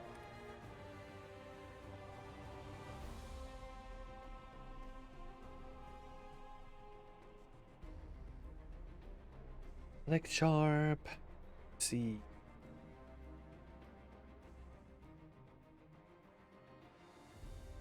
Don't really care too much how it looks.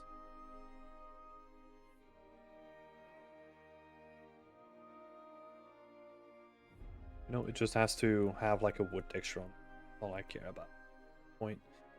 Is it set up?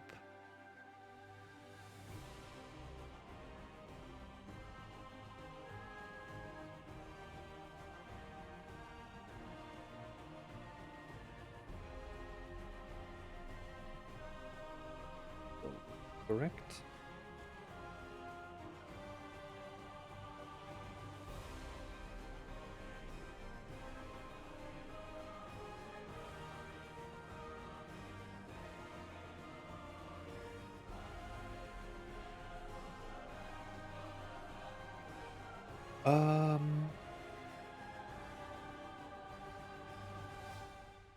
Oh no, it's not correct though. It is not.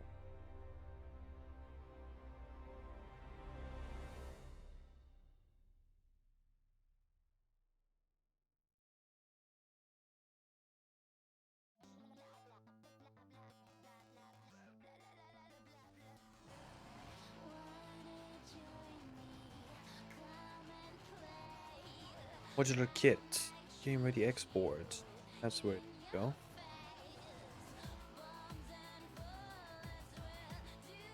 Give it a proper name. So this is...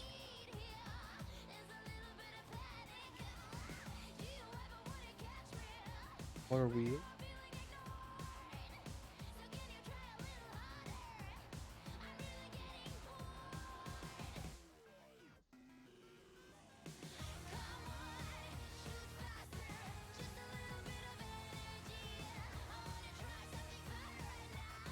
And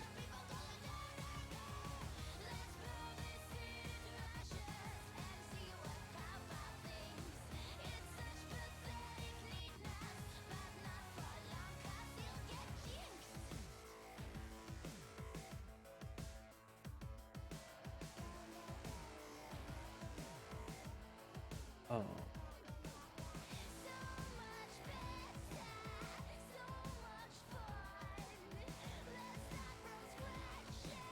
that is a big boy. Okay.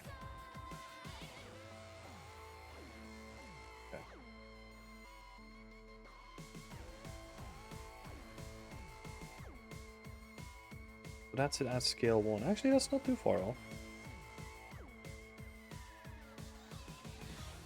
Yeah, that's pretty good.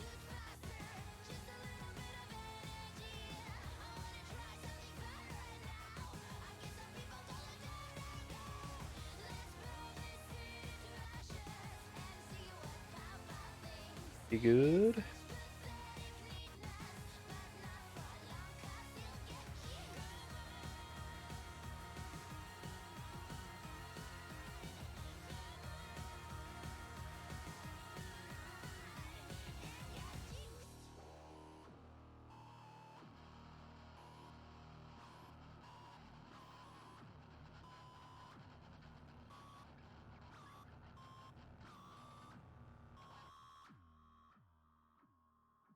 A little water wheel in now.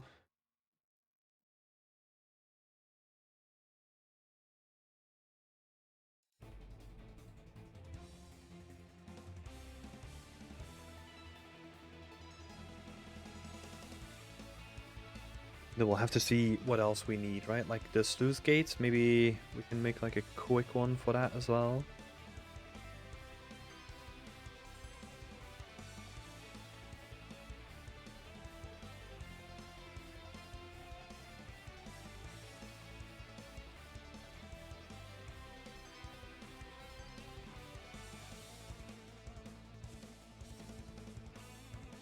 Just being as lazy as I can be. I'm just stealing stuff from somewhere else, putting it off. Same with these planks. I'm gonna need a couple of planks here, so I'm just gonna rip all this stuff out, basically.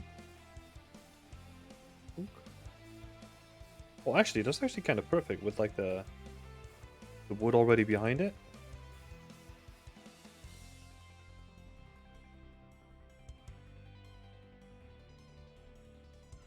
Oh, it doesn't have the end.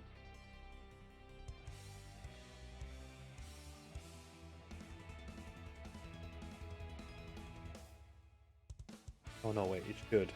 So you set it by material. Yeah, that's...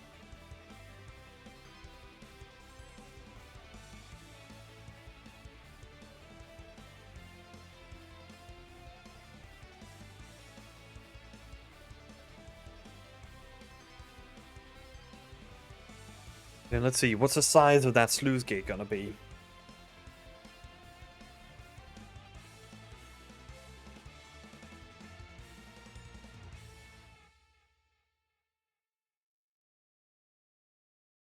That's 2 meters, roughly 2 meters. 2.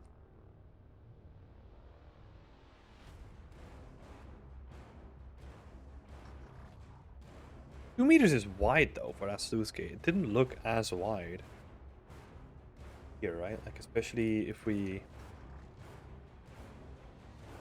can find people standing next to it, that's not 2 meters wide. Like,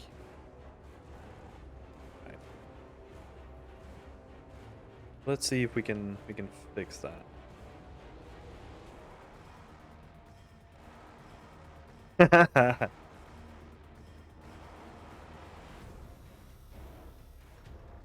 Between the terrain and the water canal. Exactly. That's one of the benefits that I have now, right? I don't need to care about nav mesh anymore. So good.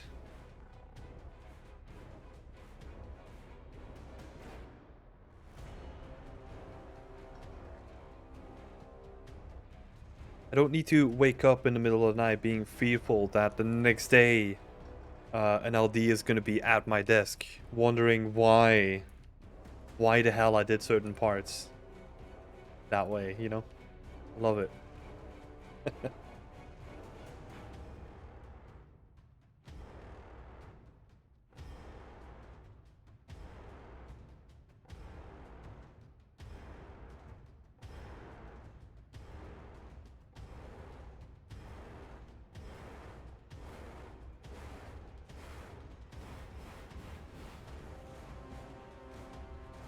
You really miss that. No, I don't miss it. Please, don't do that.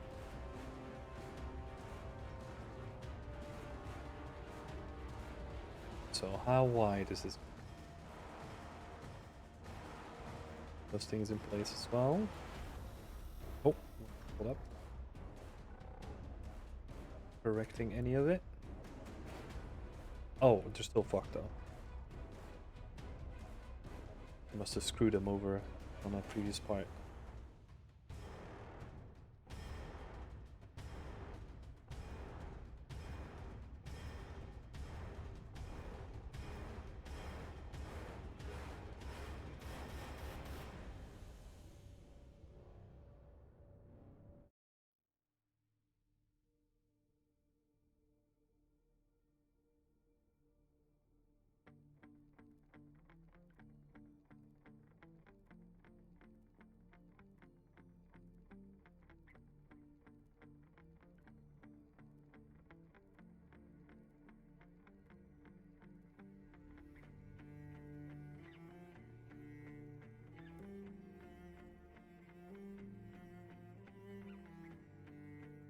So we got two.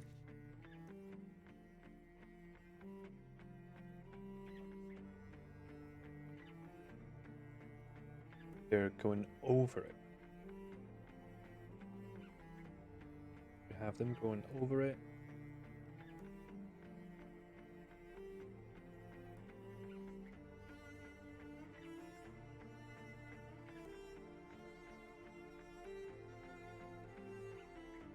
Oh, okay. So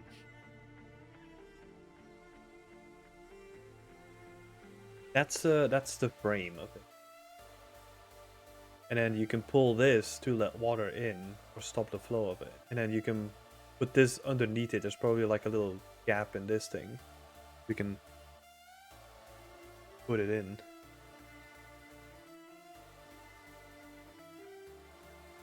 Wonder.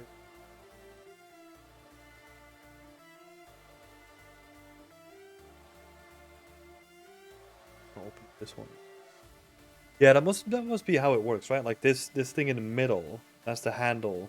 You can open it up and the water comes rushing through. We'll kinda have to build it that way. But the thing that I'm building currently is actually just the part that's movable.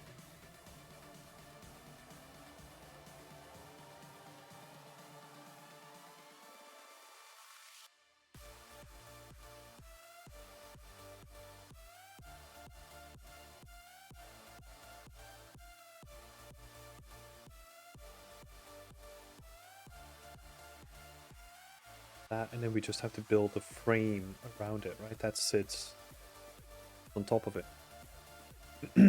I guess you could always make a custom asset with a slab of terrain, press canal wall to fix that. Not sure how else you deal with that. Oh, you're talking about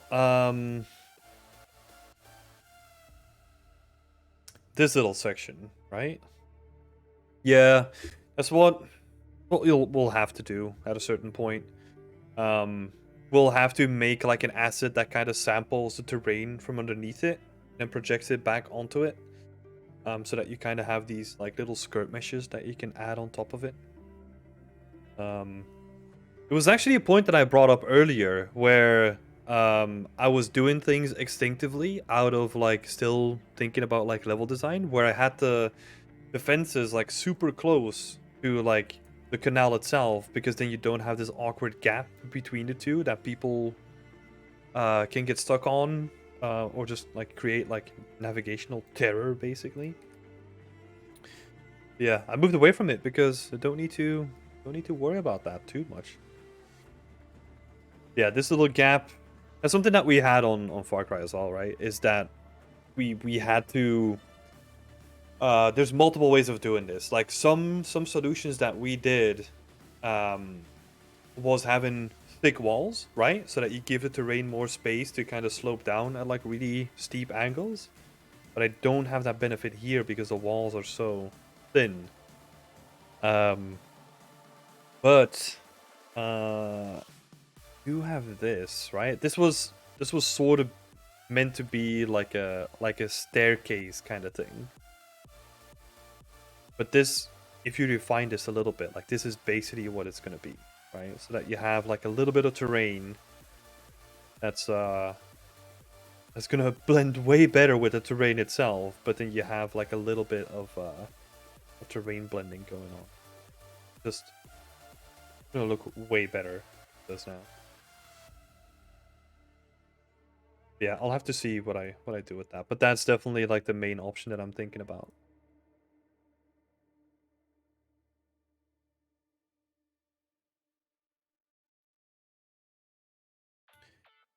Let's see.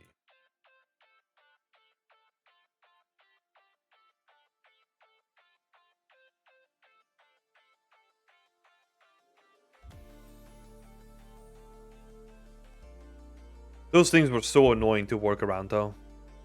Like especially if you had like lots of verticality on like an exterior space. Oh man, it made it so difficult, right? To just have like all those nice terrain transitions all in there. It was worth it though. Hey Bikes! Welcome back. Yeah, long time no see either, man. I'm new year, new stream. That's what I'm doing.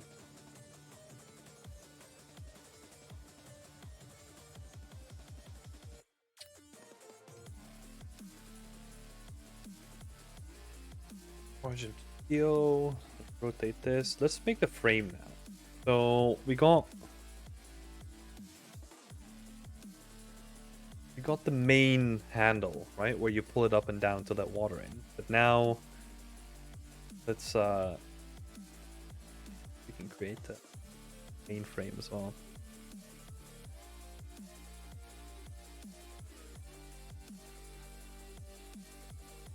And then these little sections don't need additional things on top of it.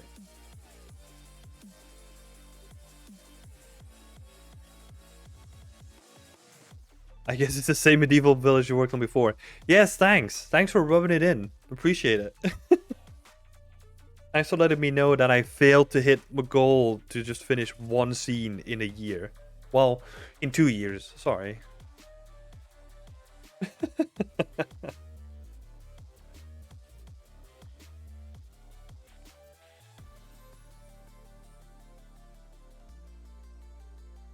And okay. This actually has like a section where it kind of this way. Frame that, insert it again. So that we have these kind of things, and then we'll put like a pin in this. This now. Wait, so let's see. This is a meter wide. Okay, so you wanna kinda keep it in the middle of this frame.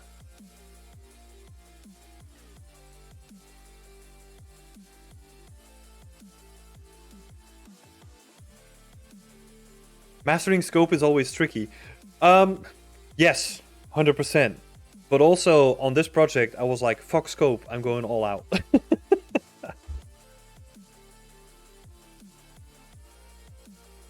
Maybe that's my naive way of dealing with scope, you know? I was just so tired of like scoping down, I was like, fuck it, I'm just gonna let it all out. Resulting in a scene that I've been working on for 2 years.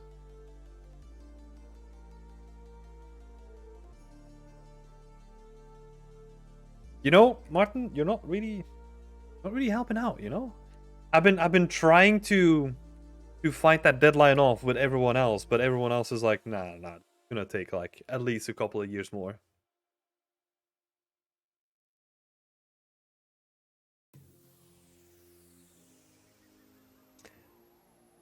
It's fun though. Like I don't know what it is with this project. I just kind of love to keep working on it. You know? Again, it's also the same thing with what I was saying before, where I take regular breaks, right? Because some stuff for Beyond Extend like comes in between, so I need to kind of jump between tasks, and it's just nice to have points like this where I can just get back into it and spend like a decent chunk of time on it. I mean, last time when I worked on it, I got so distracted on this project again that I made my own kind of tree generator in Blender with geometry nodes. You know?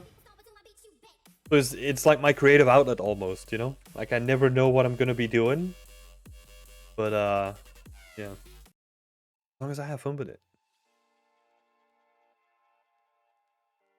Natalie, at least you stick with it. I jump between unfinished scenes all the time. Yeah. That's also a way of working though, right? Like if you keep jumping, well, it depends on what you mean, right? If you keep jumping to a new scene and then never finish it, that's not good, right? You want to be able to finish some stuff. But if you finish between unfinished scenes all the time and you're putting some bricks onto this wall and then you're putting some bricks onto this wall, then eventually you get like 2 or 3 projects that are kind of going out at roughly the same time. I've actually heard people work that way quite successfully, where whenever they get bored of one project, they'll switch to the other one, and it's kind of like they keep cycling between projects, right?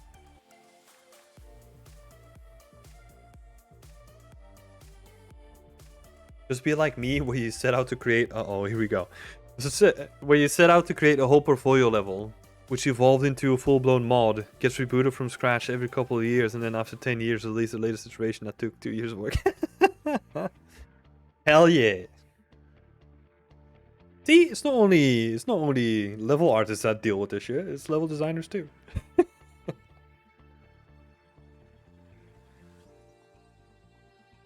That's awesome though. I just want to say, Martin, I love the stuff that you're putting out there, man. Even though it's not frequent, as you said, it doesn't matter, right? Like, the stuff that you're putting out there, like, shows a real care and like a love for the craft, so I love it, man. I love seeing it.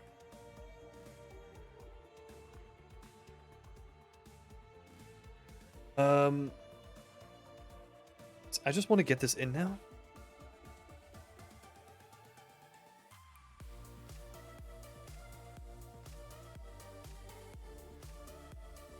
Got better at releasing stuff more frequently.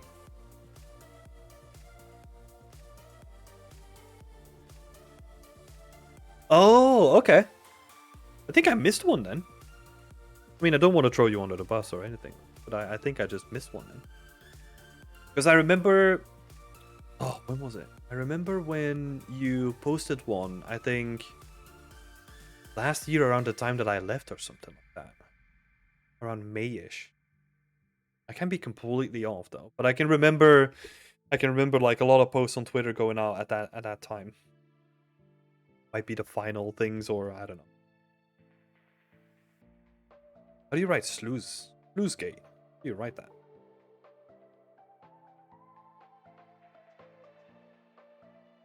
Sluice. Oh. It's so weird. Spelled like that. I mean, exactly like I would think it would be.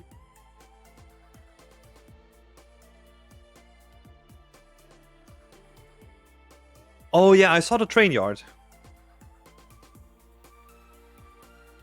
I didn't see the wave combat map on the city block. Didn't see that.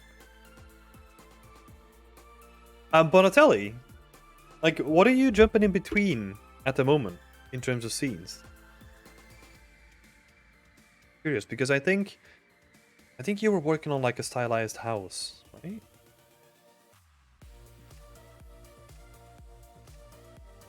Picking this up a little bit. These things narrower. Proportions looking okay. And then we'll just get it in. I'm gonna see if it fits first. Don't want to spend too much time on it.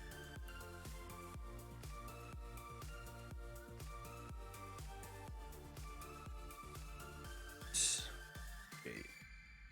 There we go.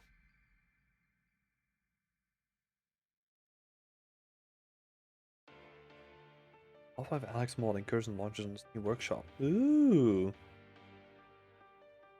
I'll need to check that out after the stream.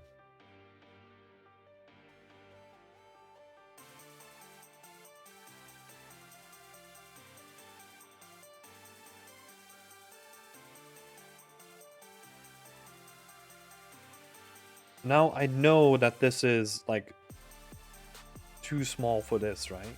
But it becomes a question like, do I think it's worth even condensing this a little bit more so that it just becomes like 1 meter. Because I'm thinking about the force of the water, right? Like if you condense it, if you funnel it into a space, that's where the power comes from. So technically that makes sense.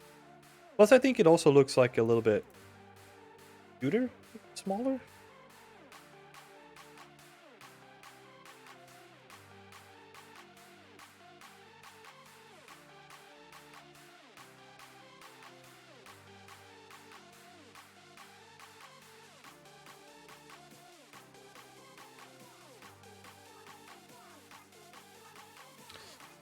Come on, get this shit in.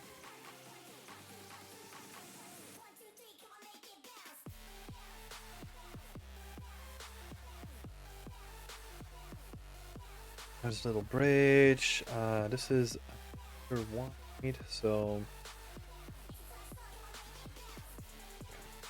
it's not gonna work apparently. What does that mean? Removing 2 planks from it?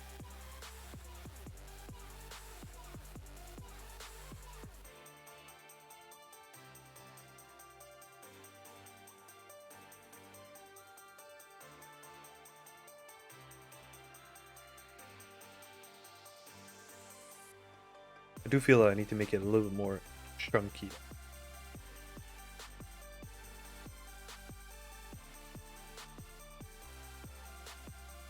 But how is that gonna map out then? So if we...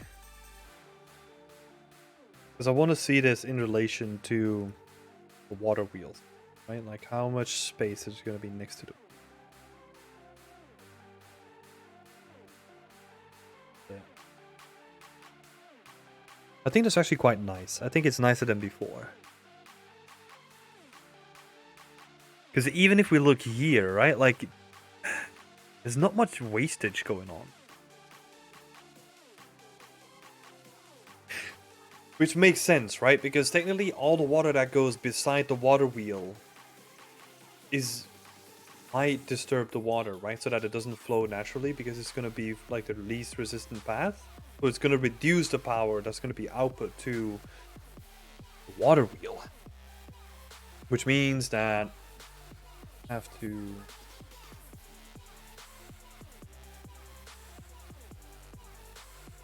We'll have to widen this up a little bit. How wide would that need to be?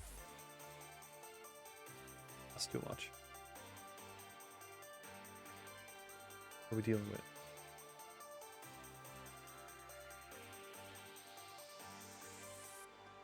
.75.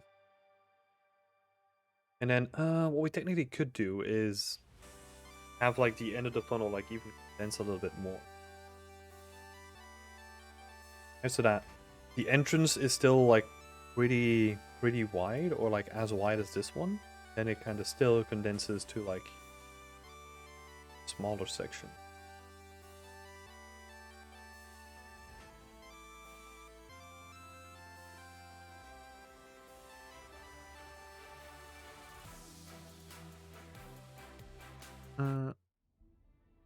Put on this again.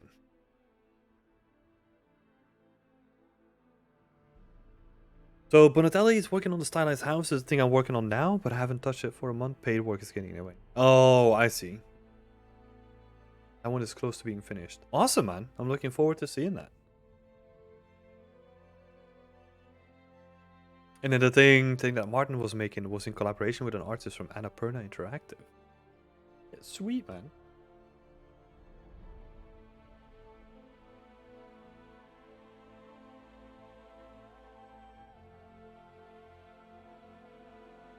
Are you currently working on something then, Martin? And also, anyone else? Like, is anyone else working on something cool? Let me know.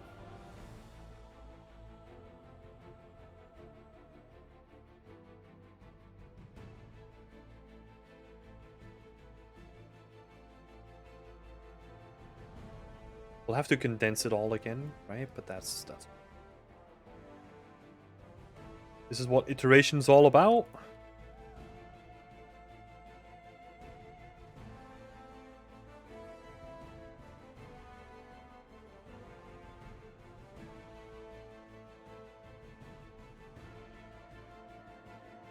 This would be...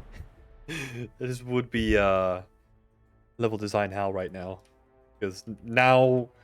Before I could kind of get away with like saying like, yeah, but you can jump out of it, right? But this is getting into like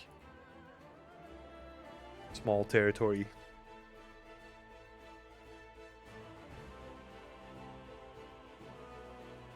What?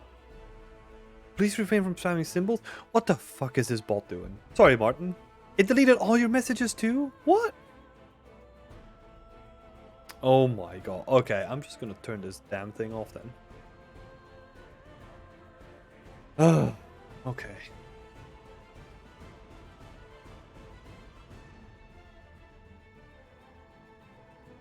Okay. Symbol protection off.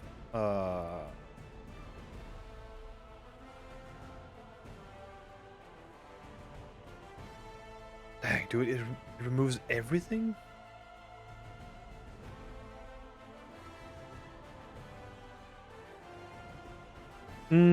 Okay, I'm just gonna turn it off and look at it after the stream then. Okay.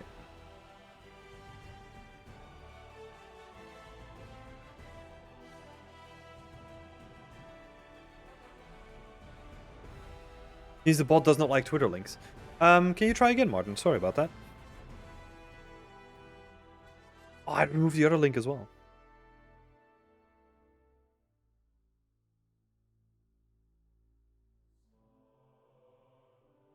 Check it out.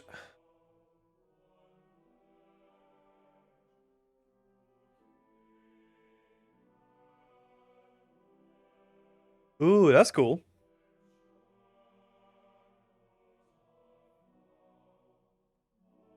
So the cliffs are constructed from a single rock asset. Cheaty cheaty. I have done the same thing as well, though. I'm not judging. That's cool. I need to get VR, man. I need to just experience some stuff in VR. And then Bonatelli is working on some NFT games. I'm fed up looking for other places nowadays.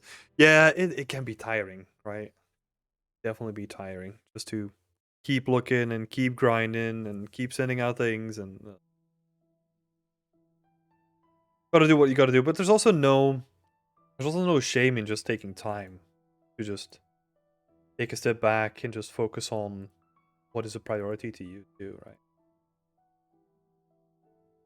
Definitely no harm in doing that. Oh yeah, man, you gotta make do what you gotta do. Only one rock asset? You gotta use it.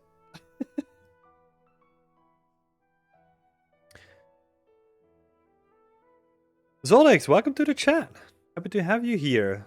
I have too many abandoned projects. Yeah. Yep, I can definitely definitely see that.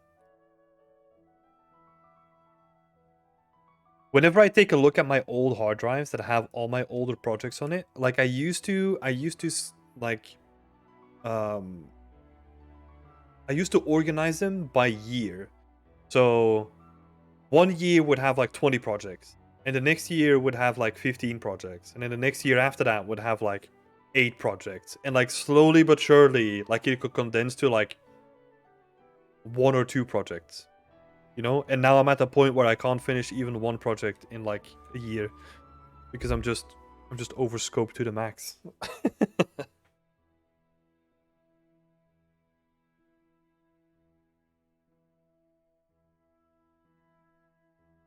Yeah, it's difficult.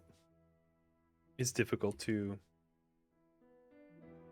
find, especially in the beginning. Right? Especially in the beginning, finding that balance between your ambitions and what your skill set can actually accomplish is very tricky.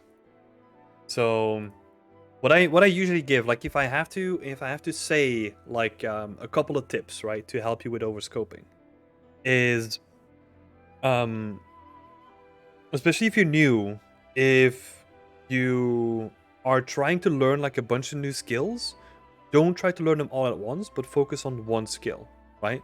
So I'll give an example. When I was building up a new portfolio piece, I would always kind of try to work around like the skill that I wanted to learn. For example, one project was speed tree, right? So I would only do like foliage and speed tree, and that was the whole thing. And then put that out there. Okay, next thing. What is the skill that I want to focus on next? Then I kind of build up like skills or like programs that I wanted to learn and just leveled up that way. And then for overscoping itself, if you're dealing with like always going way too big, um, obviously learning modular ways of working, but also sticking to one camera view and only doing that one camera and not doing anything outside of it is also a big help.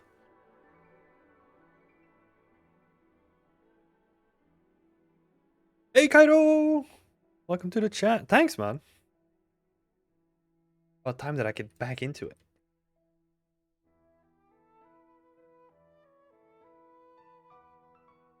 How are you doing, man? You doing good? Probably good to be back home, you know, with solid internet.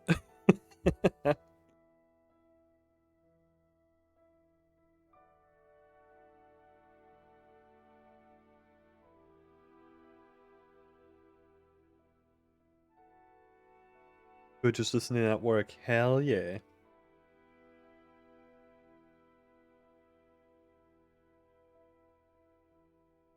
Um,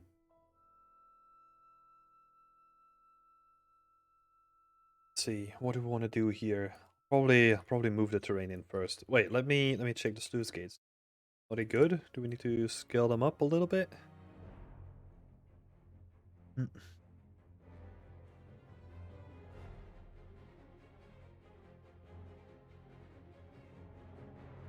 Let's see.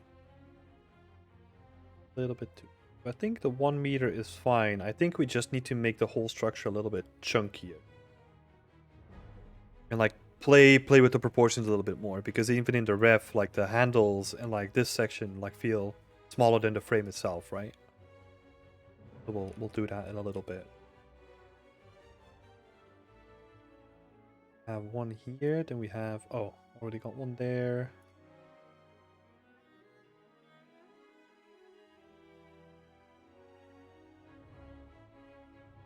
Makes sense, right? So that if you close this gate, then water's just gonna run off that way. And we'll just have to push all of it in just a little bit.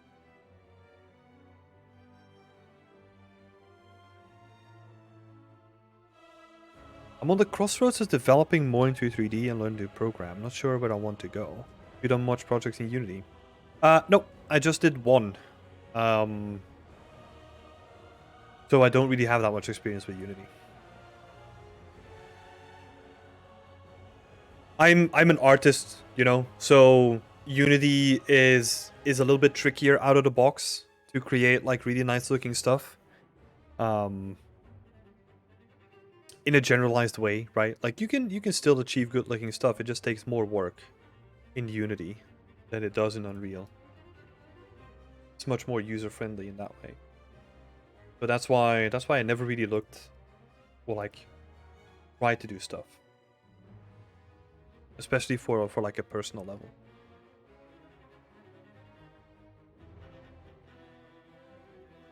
Some of this.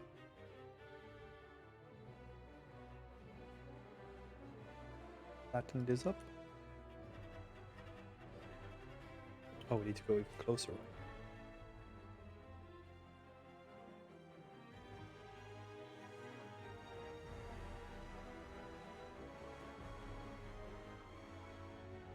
Yep, exactly. Like Unreal gives you a lot to get started with, right? Like even if you open just like a standard template, like it already looks decent, you know? Instead of in Unity where it just gives you like, well, again, it's been a while since I used it, right? But when I opened Unity compared to Unreal, Unreal would give you like a preset template with like a bunch of lights in it and you had like stuff already set up, where in Unity you open it up and it's just like a gray box. It's, yeah. Can be very intimidating, you know? I did a couple of things in it, but I always preferred Unreal.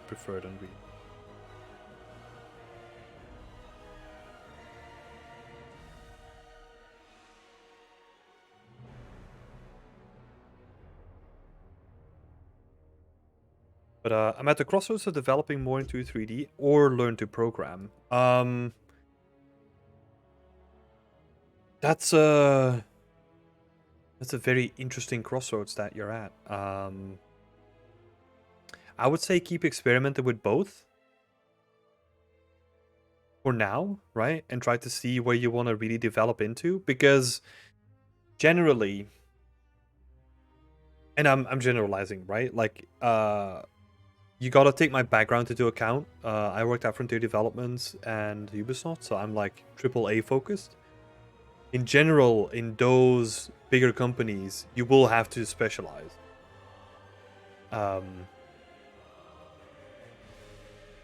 So usually, well, yeah, Bonatello brings up a good point. But you're not really programming as a technical artist. You're scripting most of the time, right? So the language will highly likely be different. Whereas as a programmer, if you're sticking to the core programming, it will be Unity, will be C# or C++ in Unreal. Whereas as a tech artist, you'll be learning Python or like another language. So yeah, still, I mean, there is a case to be made that if you know C++, like you can jump to Python and it's going to take you a little bit of time, but you already know like the syntax and like the main components, right? So it's going to be easier for you. That's for sure. But if you're at that crossroads, I would just stick to experimentation at this point and just try to figure out what you want to do first, or like, yeah, at least deepen your knowledge in both of the things before you dedicate yourself to one. My advice.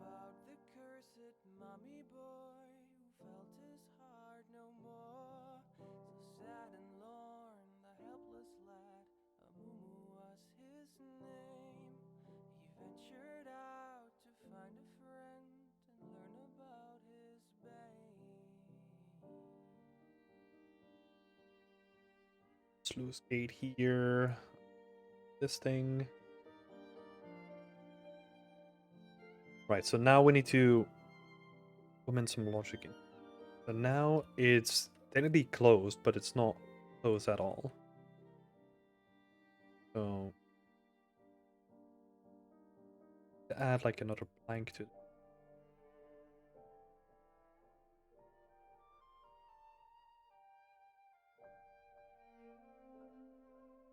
out a little bit.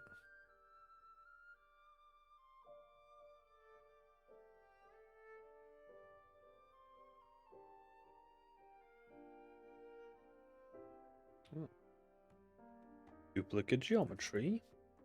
Don't want that.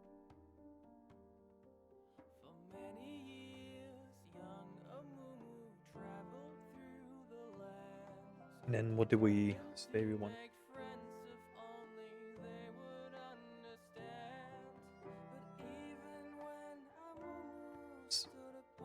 Is this a little bit?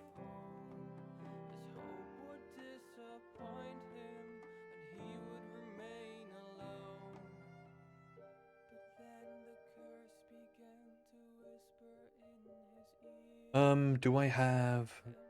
Yes. Circle.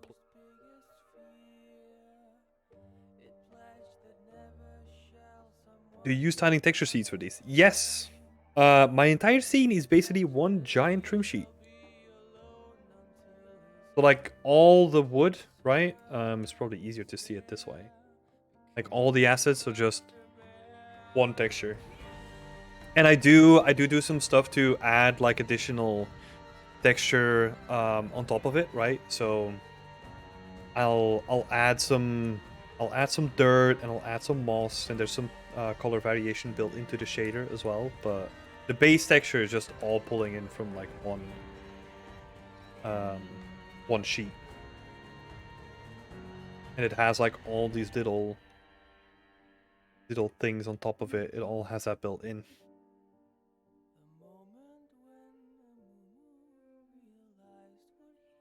Where's a good example? Yeah. Like all these little things that are on top of it, they're all built into that sheet as well. Just makes it nice and handy, you know? Like I can just create like new stuff on the fly, and it doesn't take me long to make it look decent. That's why I'm also not worried about having it in this placeholder state, because once I get it all cleaned up, it's gonna look really nice. And I don't have to worry about texturing. Can you show the sheet? Yeah, sure. I haven't shown it yet.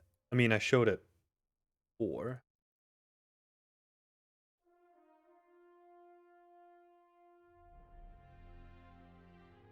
Wait, why? Sorry, why was that assigned? Vertex color blend. But it created a new material.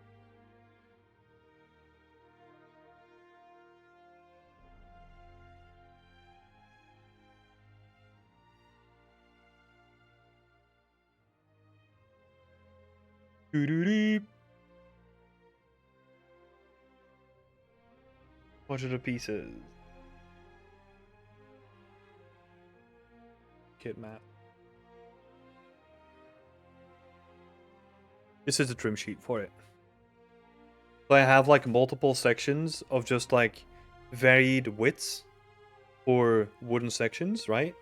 So I can use, like if I'm making a plank, I'll use the top sections, the wide sections. I'll pull from one of these four. So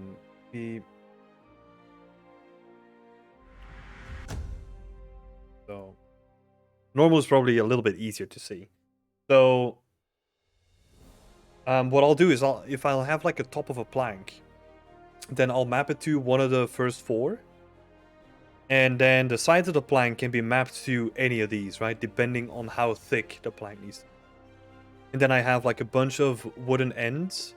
I have like a bunch of broken pieces. And I have like these little extra damaged pieces on top of it with like wooden nails or iron nails as well. And then I have just like an empty space here that I don't really use that much. So I still need to figure out what I'm going to do with that. I look at you. Thanks for the follow. How's it going?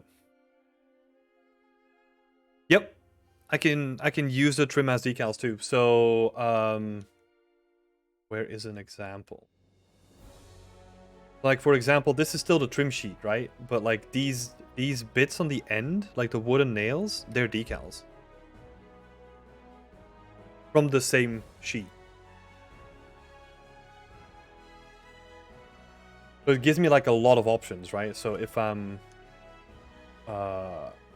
For example, this wheel, like all these wooden nails are just decals on top of the normal wood. And then if you play with the geometry, right? If you add like geometric detail, like it can look really good.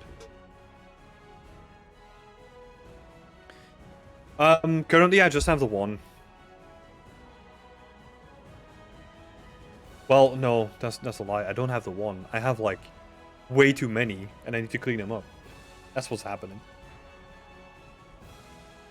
And then what I'll do to add additional detail to it is I'll use vertex color that I then use as masks to drive where the moss and the dirt and all that stuff is gonna be. So if I take this table,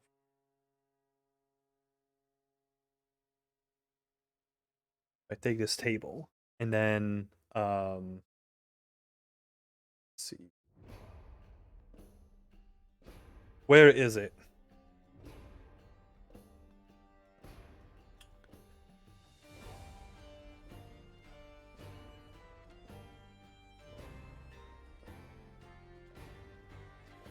Can I remove vertex? I'm trying to think where I would do that. Move collision. Okay. Let's see if I can figure this out.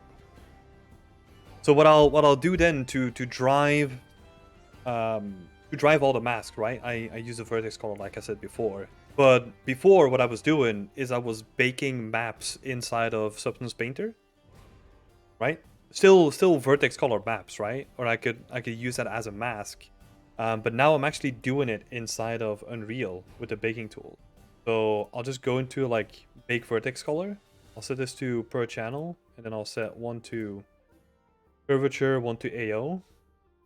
And then once I accept that, it will add dirt in certain places and moss in other places, right? I think the moss currently the second channel is moss, so that's going to be ambient occlusion based, and then the dirt is actually an inverted curvature map based based on directionality too, I think.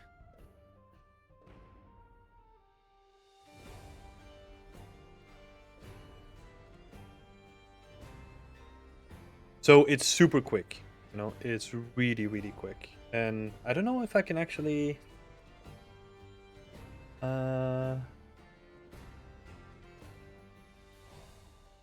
So what if I just do that? I could technically bake something completely different. This is just a tangent normal map, right? To just give you an idea of what that might look like.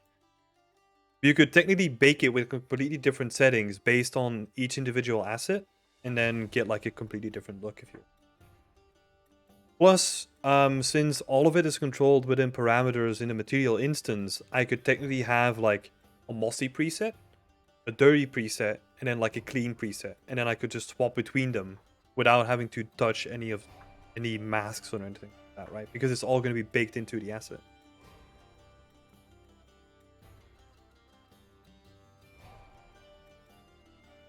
Yeah, can be...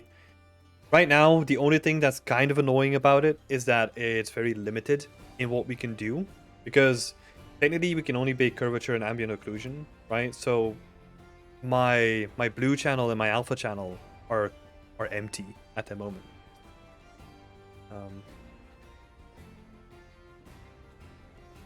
Didn't get one thing. The bakes are stored in vertex color. Yep, vertex color.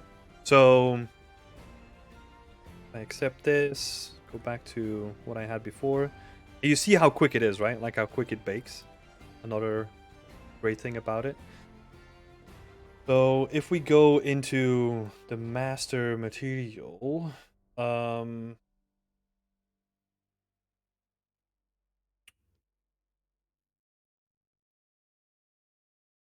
I doing here? U shifting, blending.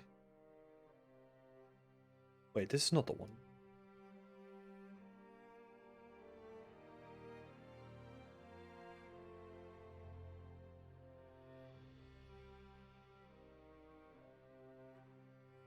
Yeah, I was about to say it's a different material.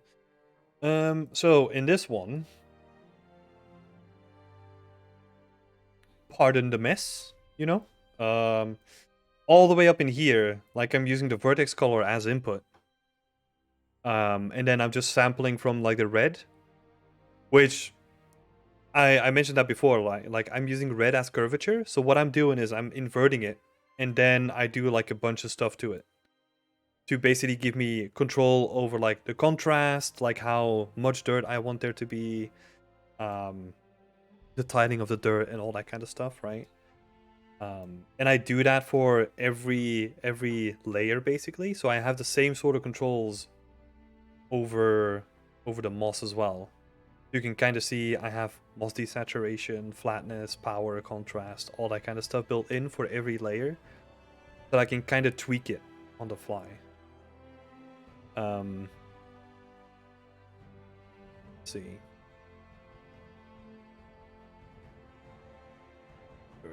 Oh, I need to clean this up by the looks of it.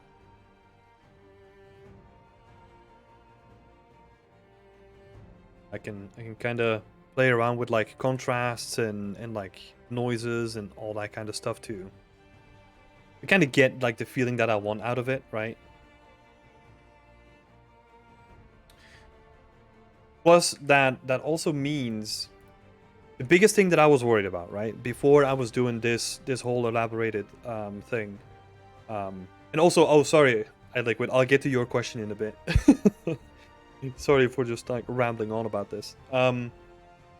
But before I was doing all of this setup, my workflow would look something like, I would make an asset, I would then bake it in Substance Painter, get the masks out of it, right? It would be just like one texture with like RGBA packed masks. So every channel in that texture would have like a different mask stored into it. And then I would have to create a new material instance that would sample from that specific mask to then use on like one asset, right? So if I ever wanted to do like a change to that one mask, I had to go back to like, okay, Substance Painter, tweak it in there, and then move it back into the engine, right? It was very cumbersome. Like I couldn't really change things on the fly. So Unreal Engine 5 came out, and then we got like the baking tools, which are in the modeling toolkit, by the way. If you're interested, you just have to go to plugins and then go to modeling tools, and it will give you like access to like a whole range of these tools, right? You can even like model stuff yourself in the engine as well and all that stuff. So make sure to check it out. iLiquid. Let's have a look.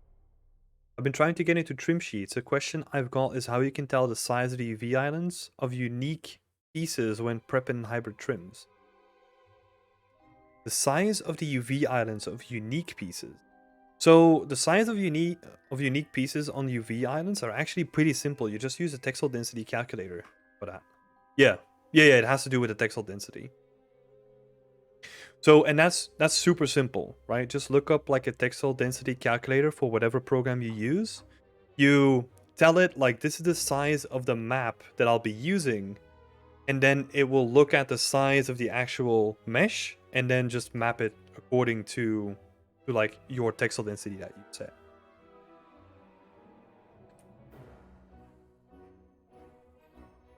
So yeah, it definitely has to do with the textile density.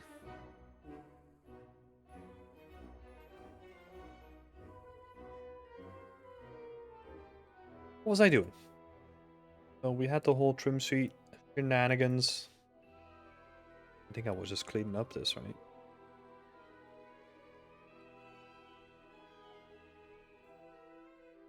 Oh, the sluice gates. That's right. I was modeling the sluice. I want to give myself some extra space here, so I'm gonna... This is also a trick that I learned at Ubisoft as well. Is that, I mean, a lot of companies do this. Like, it's not like a huge giveaway. But it's if you're having assets that need to intersect with the ground, always make them a little bit deeper. The reason for this is because then you give people like me, like a level artist, right? You give them more options to have them at like different heights. So that means that, oh, if I want to have the sluice gaze closed, I don't have to always have it here. I could also have it higher as well, if it gives me like more range to work with here. A quick little tip. That's why I'm technically going way deeper than I should go right now.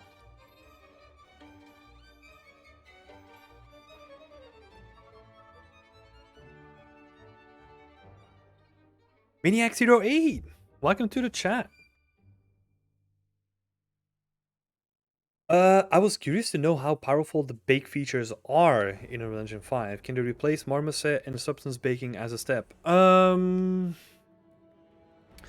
No, I would say no at this point. Even though I don't really have that much of experience with it, right? But like marmoset is really good at giving you like lots of control over specific things, right? Like you can paint out skewing in your assets, and you can. There's like a whole bunch of control that you have in Marmoset that you don't necessarily have in Unreal. However, if you're doing simple things, maybe? I'm trying to think about a good example. Because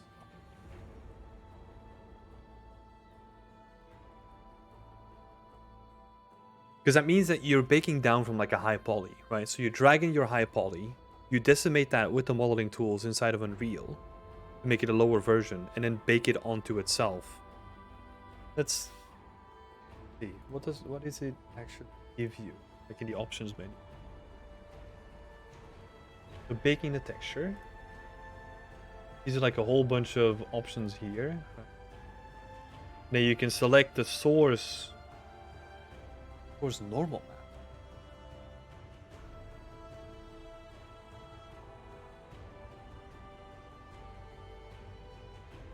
Normal map.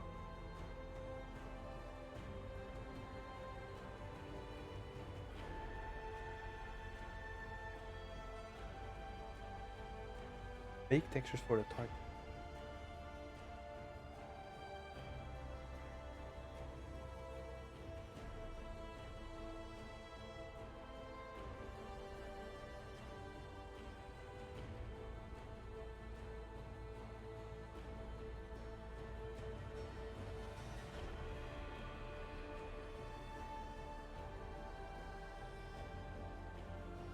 Oh, it's completely screwing up on this one, but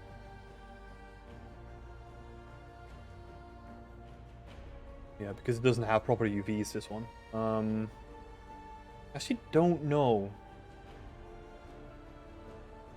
Because normally what you would do is bake from like a high poly to a low poly, right? That's what you would expect. Oh, that's a good point too, Sex. Adjust the cage easily in Marmoset as well. 100%. I'm assuming, like, I'm making an assumption here, is that if you're doing like very organic, like very forgiving assets, let's say rocks, right, are the go-to example for this. You can probably do that in Unreal in some sort of way. But yeah, it doesn't allow you, or it doesn't seem like it allows you to actually bake a mesh onto another mesh. I'll need to look into this. I have no idea. I think it's just baking. I think it's more used for nanite, right? If you have like a high detailed mesh and then you wanna bake. Oh yeah, that makes sense. So if you have like a nanite mesh that has like, does it make sense? Yeah, if you have like a nanite mesh that has like a bunch of textures on top of it, then you want to bake that down to a single texture. Maybe it works like that. I don't know. Never used it, so that would be my assumption.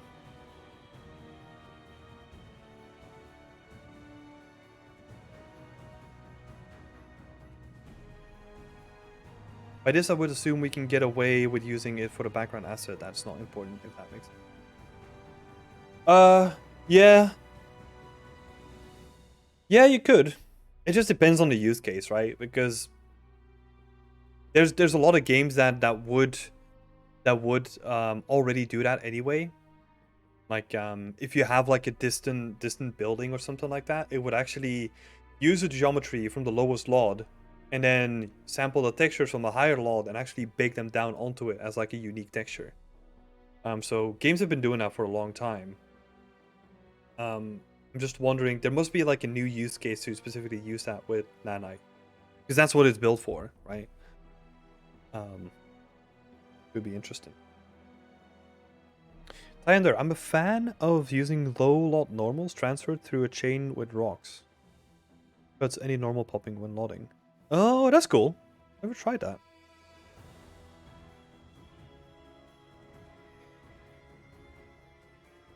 I have to get into Unreal soon. Holy shit, it's so good. I'm into characters, by the way. Hi, everyone. Hi, Maniac.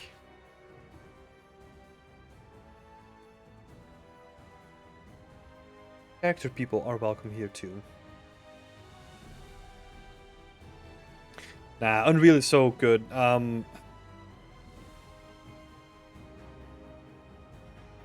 mean, it's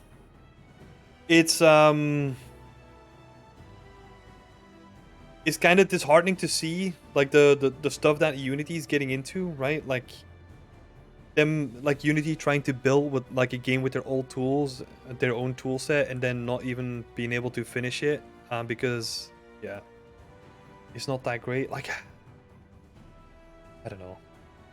It's so easy to kind of shit on Unity, you know, because I wanted to do better, you know. I won competition for Unreal.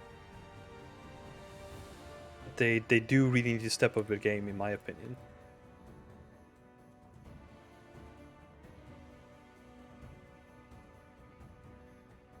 Okay, let's paint some foliage. Oh wait, no. I can't get distracted. Whose gates? Go. We import that.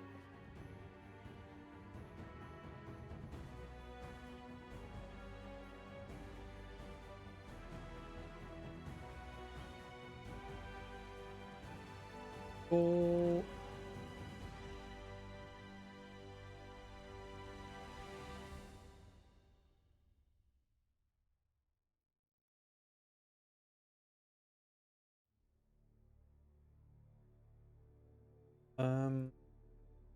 Don't care about unwrapping that much yet. Where's my...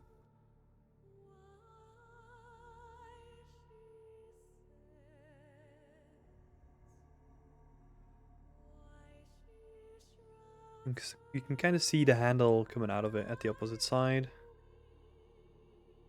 This is not open. This one is open. Oh, and then they just support it with like a wooden thingy.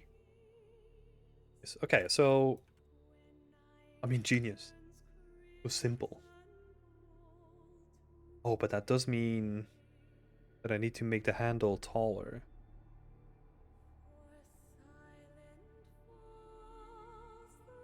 So we have one open and one closed variation.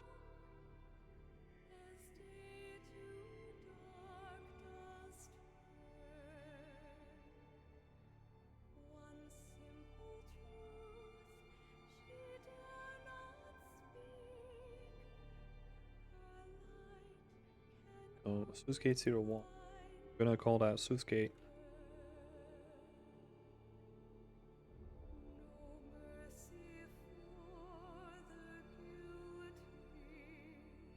No, it's the other way.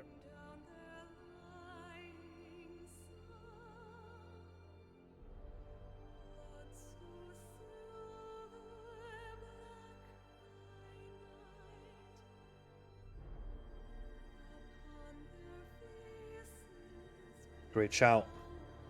Don't want a leaky sluice gate.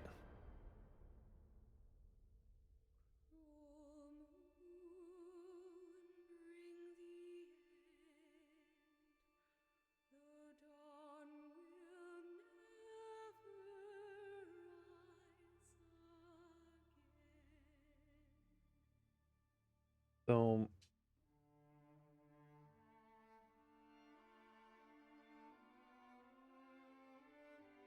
oh, go away.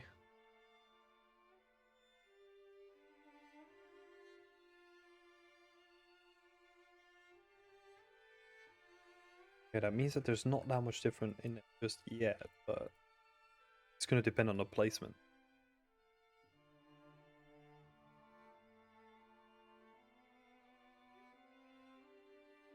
Oh yeah, we need to fix this.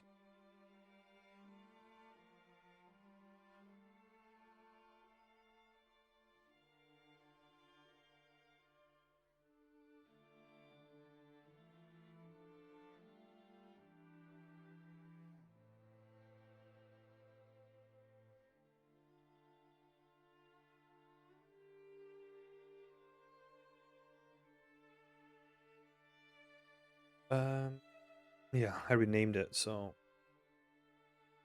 I'll have to.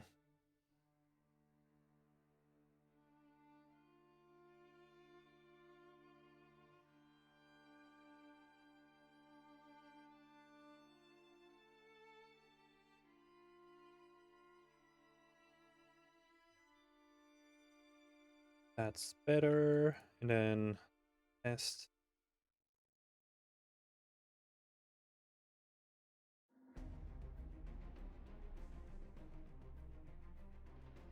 Open. Cool. We need to make the legs like a little bit longer still.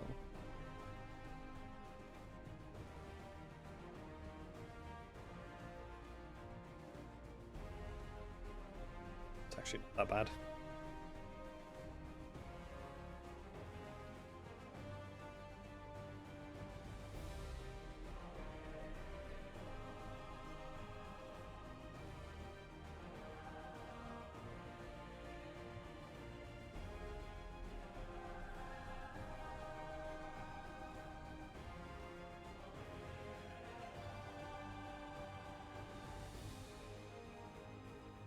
Making me want to get back to Valheim.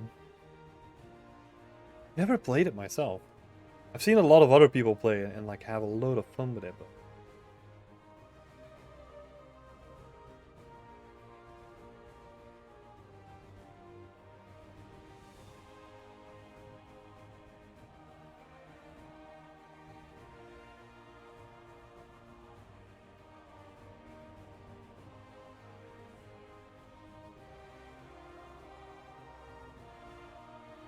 tables, file.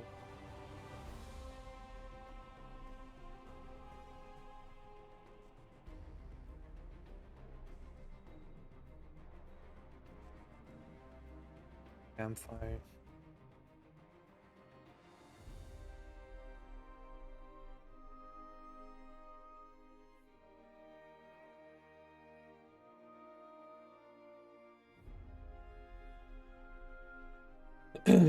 While we're on this topic, let's see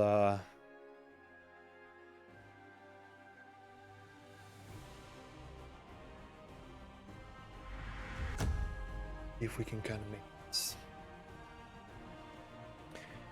Tyler, thanks for the follow. Really nice construction system, kind of incentivizes making structurally sound stuff. Yeah, yeah, that's what I've seen from it as well. It looks really cool. Just don't really make enough time to play games.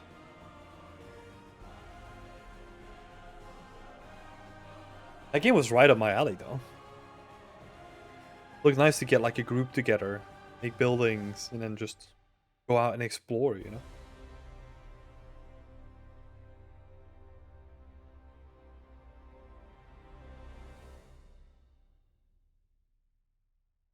Hmm. Okay, so the mechanism underneath are like wooden gears. The large one would like rotate like a smaller one, but then would rotate the thing on top of it. The grindstone. Interesting.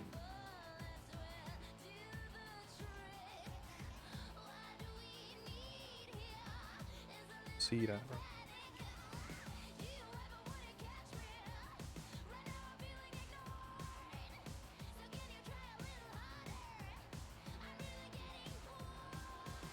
just start by quickly blocking out.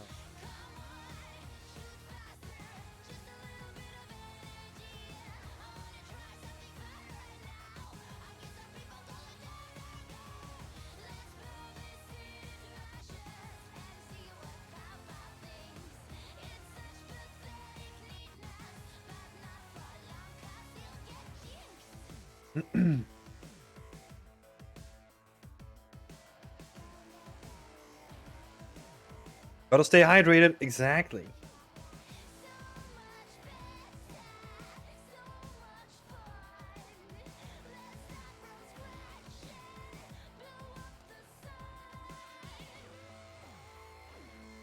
Gonna get started here.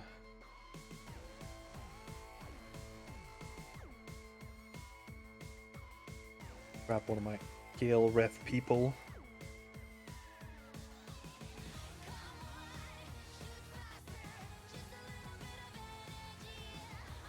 How big is that?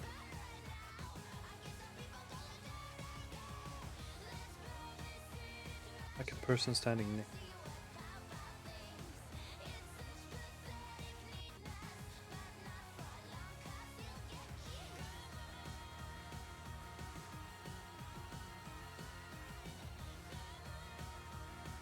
Because that's connected to like the mechanism underneath, right? So that would be fastened around that way. So that means that the underside of the table, like this structure, is gonna be hollow because it needs to be able to rotate.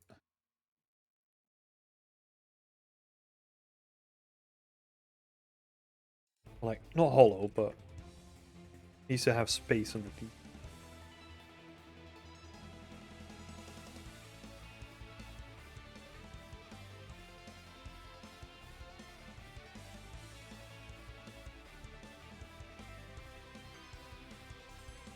Make it so it's like okay.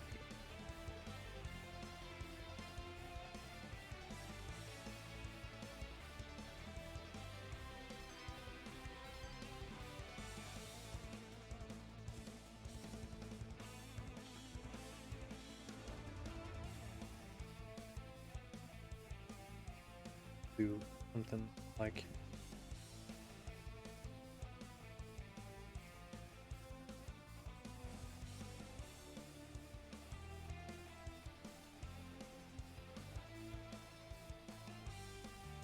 and then this would be the basin that holds the grindstone.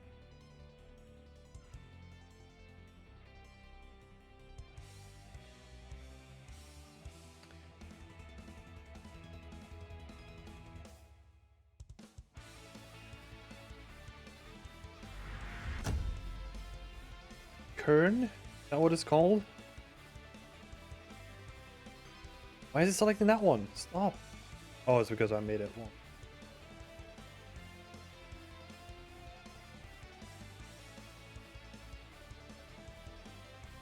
Too lazy to change my 3D pivot.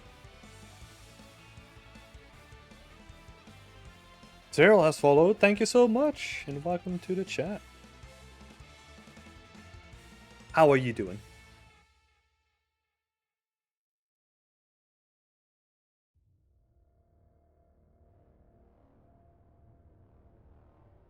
That's like two different plates that are smashing between each other.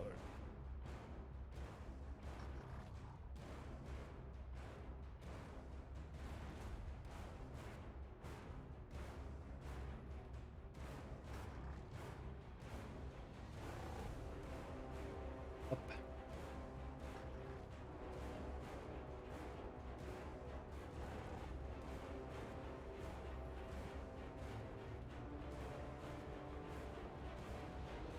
A bit of slight bevel.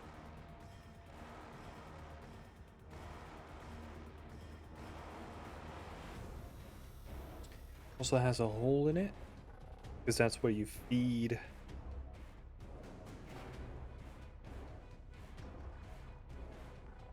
This looks so awesome with all the little bits of string attached to it. And that's just suspended from the frame itself, I'm assuming. Somewhere. Yeah. Like it.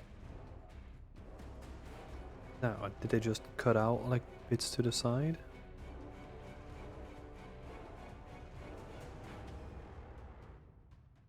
Add some of those details later.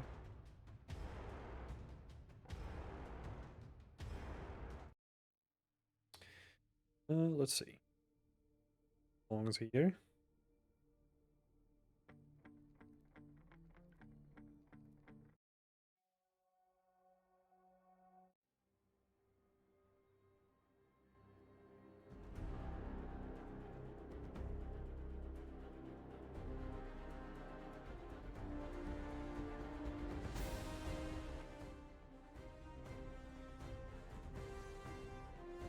And this is going to be a little bit thicker as well.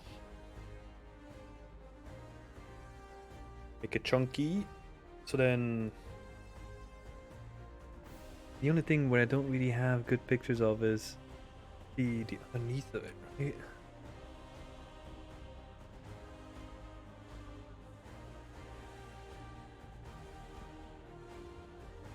Kind of looks like they just used like leftover beams because it has a cutout, but then cutout isn't used for anything.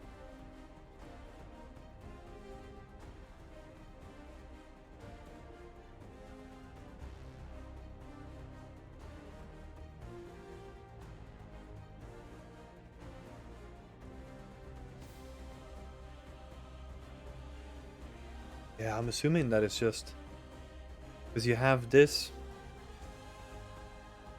turning that way, and this is making this spin. This goes up to here, and that's making the rhinestone.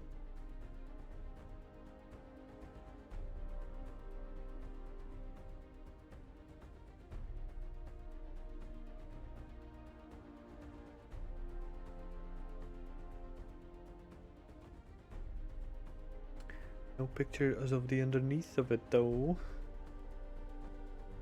Oh. Oh, oh, oh.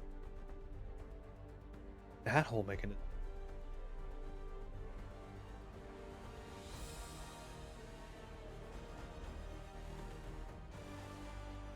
Yeah, it's just a pedestal that's supporting all of it, by the looks of it. I'm curious what that thing is attached to.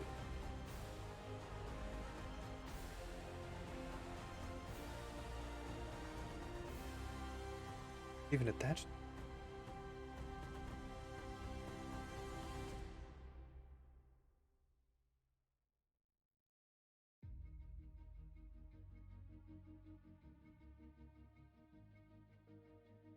Yeah, I'm assuming so. Like it would be a way to stop it, I guess. Right? That would make sense.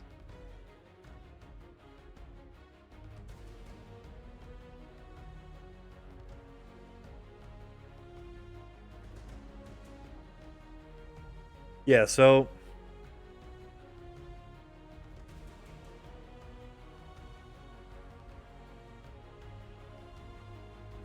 that's connected to here.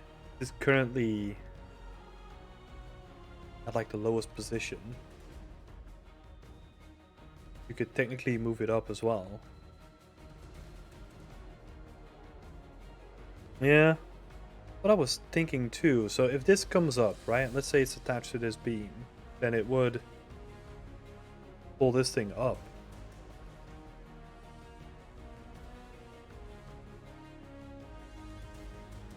That doesn't make sense because it's still going to be attached to it. I need to look up how that all works. Some research for after the stream.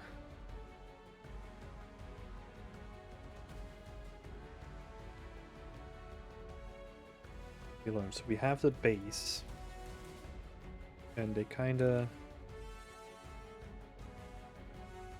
things at an angle.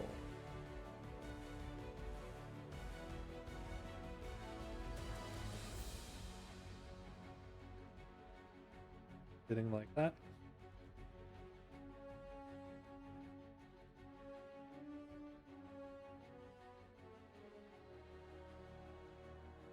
Bonk.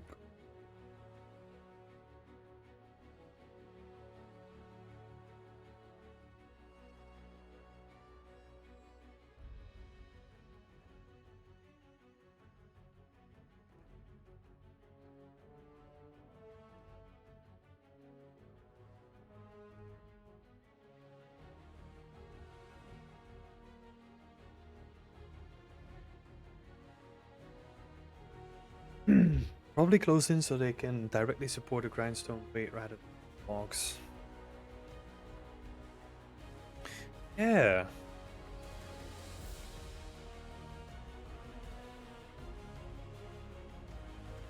Yeah, that makes sense. Interesting. I'm also thinking at the same time how I'm gonna make that whole mechanism. Because kinda wanna make it modular, right? So that people can kinda make it their own thing if they want it.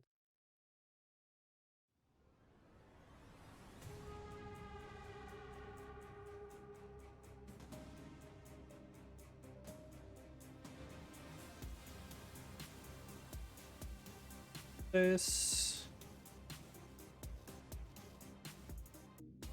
thing has a hole in the middle.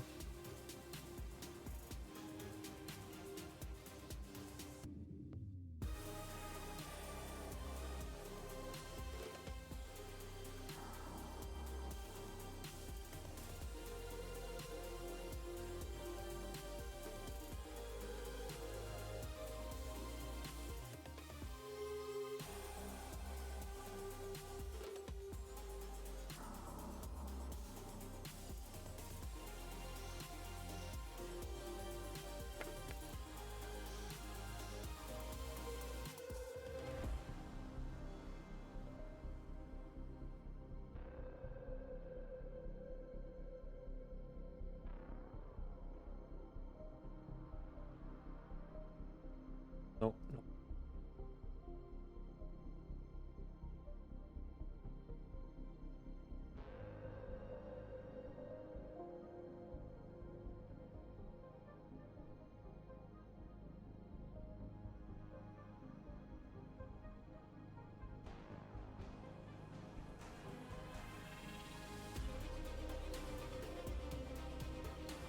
That will probably be hollow as well. Don't care too much about this little section because you're not gonna see it anyway.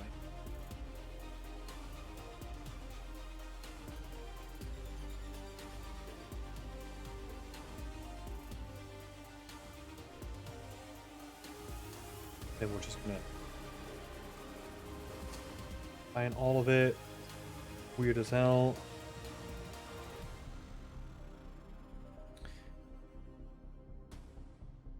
Even have like a placeholder material for.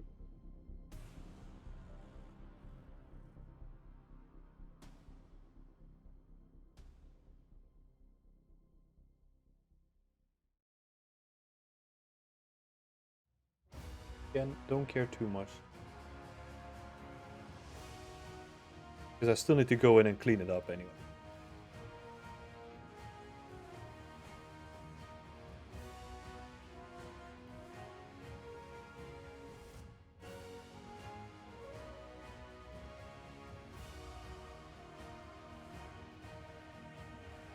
Yep. These are gone here as well. Oh, my addles are gone too.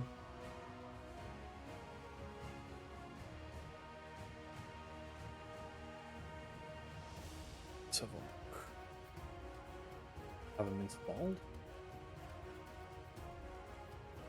Okay. I need to set that up after the stream.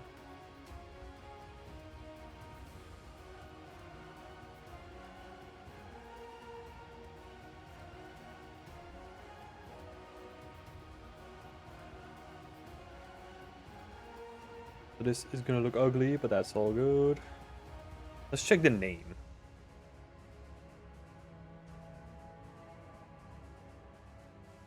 Primitive hand. Primitive hand turn mill.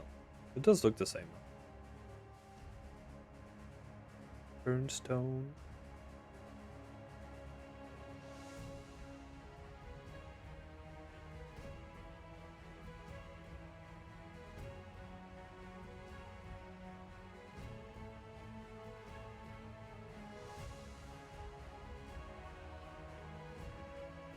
A millstone. Okay.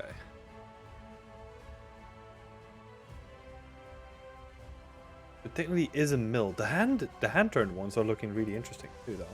I could potentially make those. I don't know if they were made in the evil times though.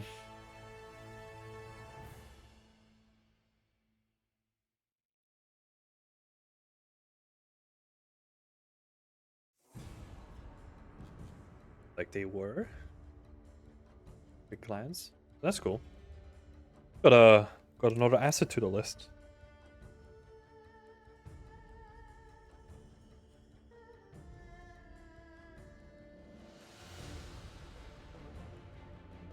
Okay, so this is oh,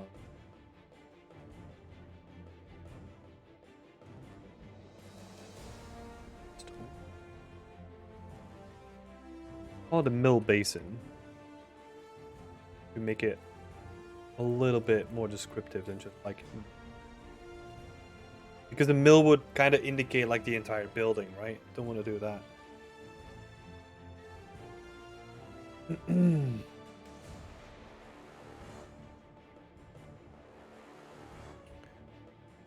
Base.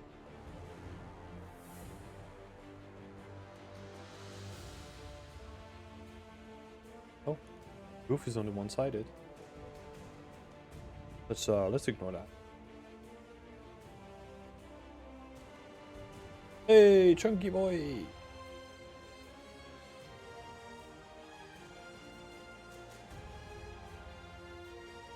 I think our building is slightly smaller as well, so I might just keep it at this scale. Kind of like how dominant it is.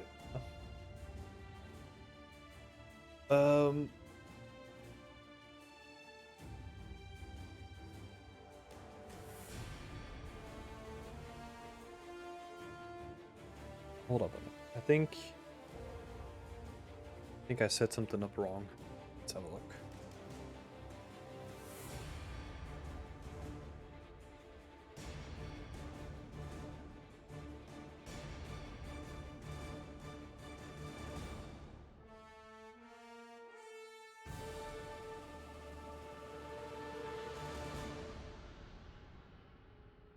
Oh, that's awesome.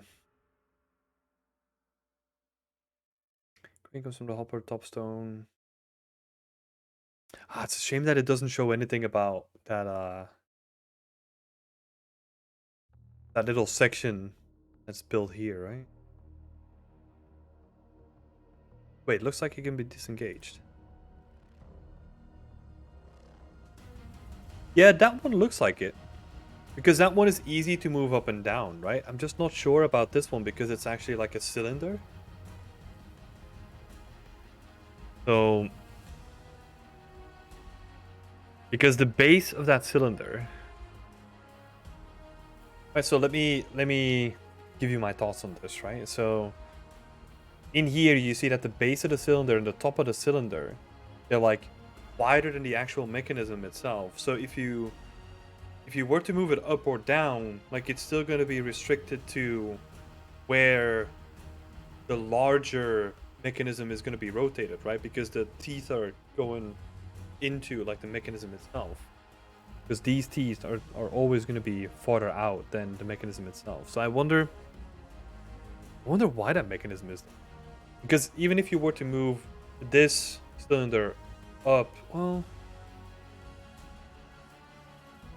I guess it's only for the grindstone then?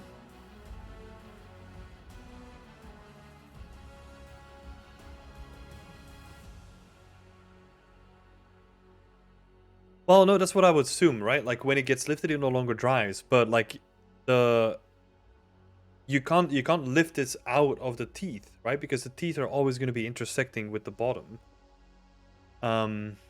What else are you saying? Is the base connected to the upright T? I would assume so. I would assume so. Yeah, because we have like this, the main axle driving it around, right?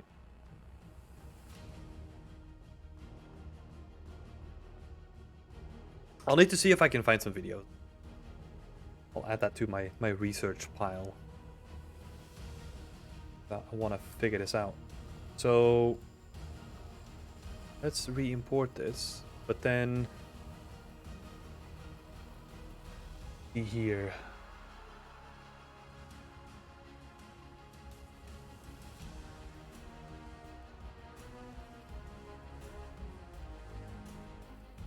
Search local. Let's do not create that or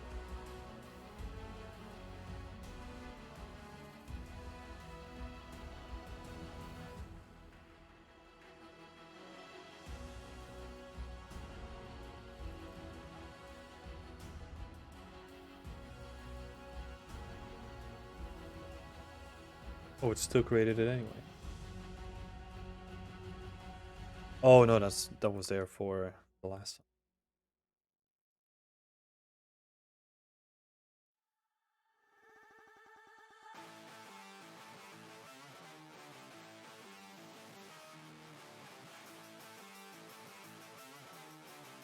All right. And I think for the last thing, get done is kind of get a block out in for the hopper itself.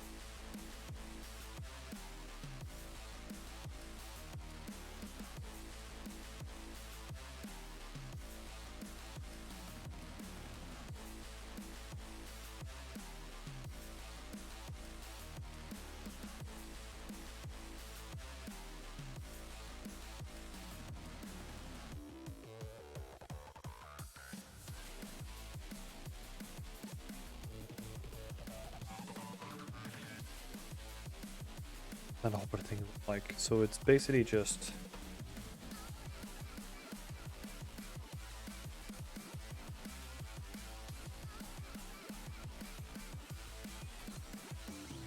already.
And then it's probably gonna be attached to zombie. So maybe we should attach the beams, like the frame, already to this, right? So that you can place it and it will like have ropes around the beams already. Maybe that makes sense.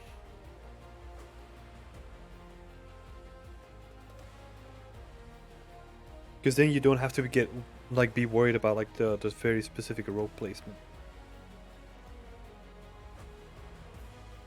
Thing underneath as a whole.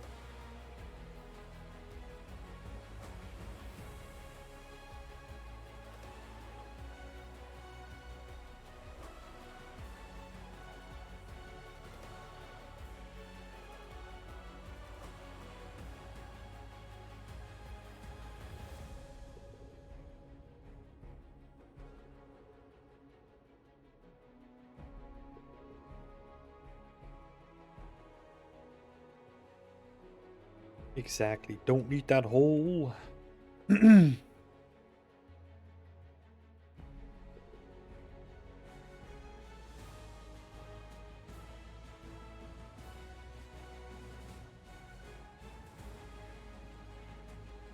Mm-hmm. Exactly.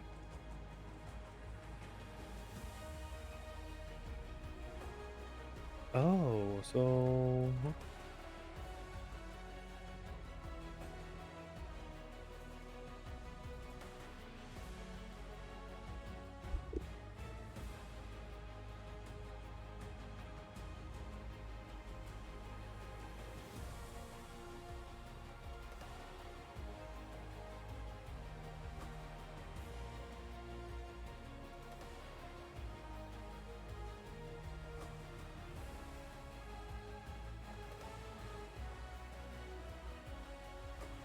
that that's gonna have it sticking out of.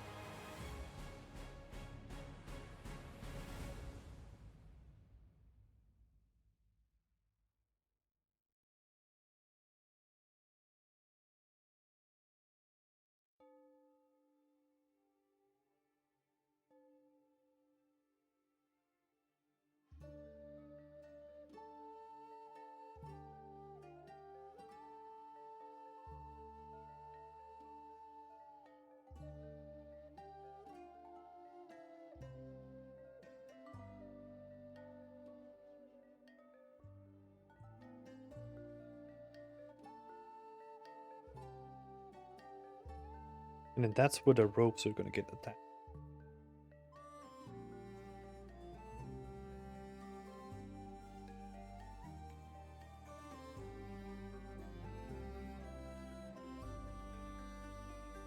That means, oh, do I still have it installed? No. I need that though. Preferences, install, add-ons. 5. Wait. Save preferences.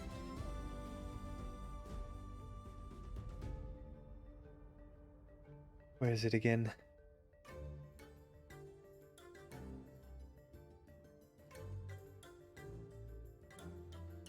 Pipe. There it is.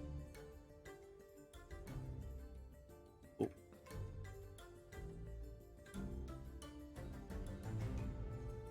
That's better.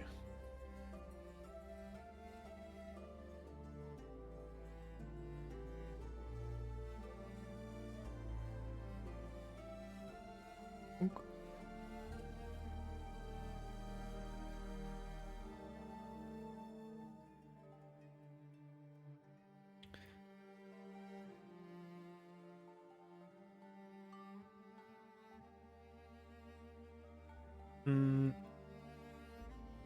And here it is.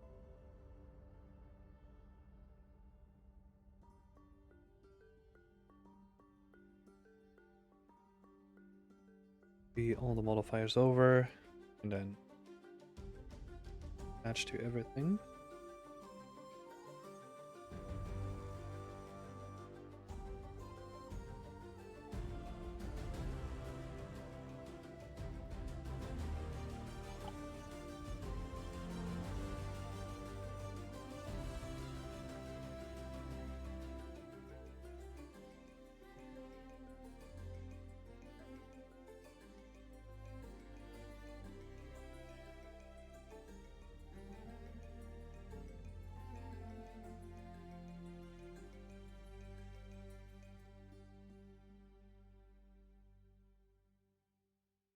And we do another one.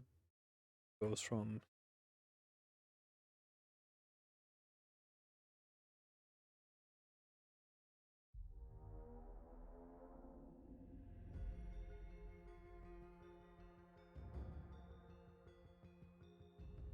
and then this is where it goes over the B.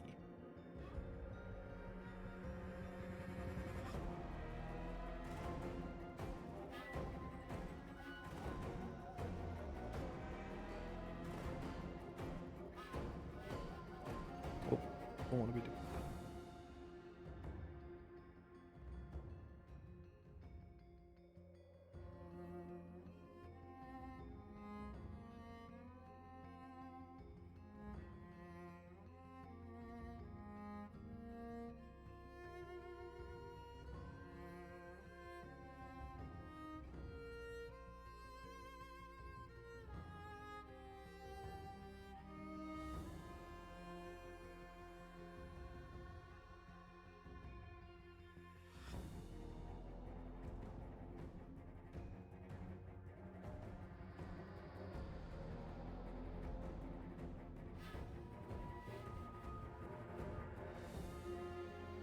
And there's also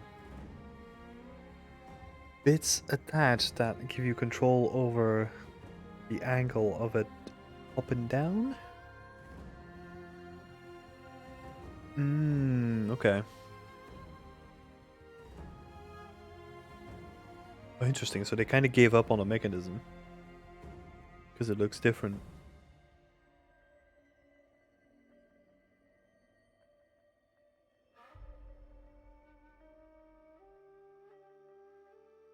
Yeah, but the hole's gone though. The hole is gone.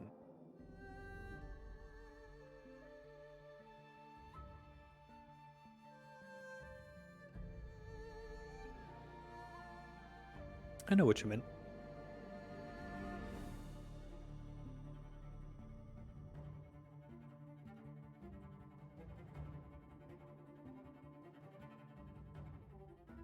And they kind of...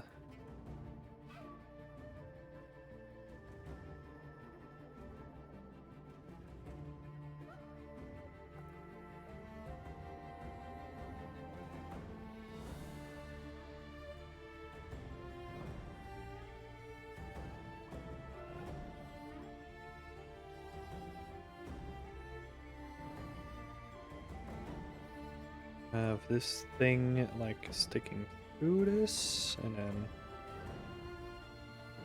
have another quick pipe thingy going on.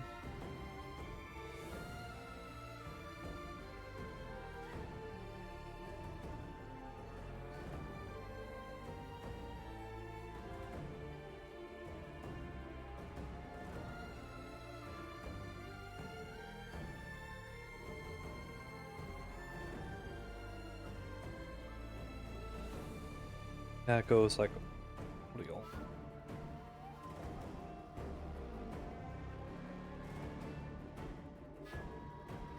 I need to see how they control that, or if at all, because it seems like it's connected to like another rope, and just that's the position that it's going to be in, because that's like ideal for pouring grain into the thing. Let's have a look at the scale. Scale's a bit too big. Oh, this is quite... So...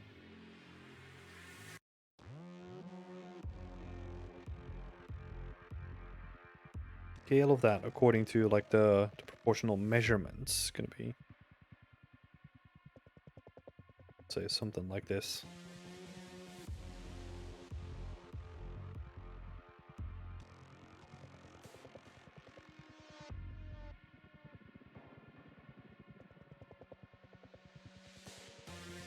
Alright, cool. We got all the ropes in. I'm just gonna convert all of this to a mesh and then just slap it together, get it in.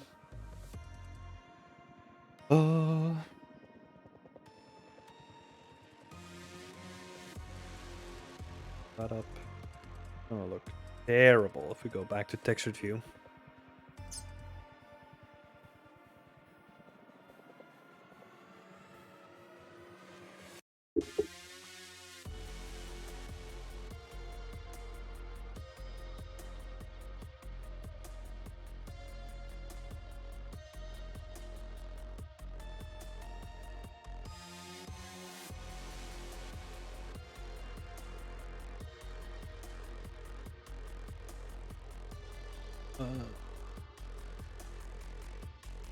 That's from the go-to menu.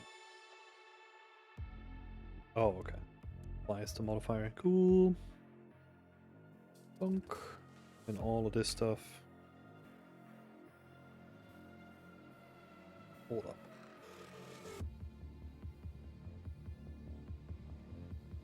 Not what to do.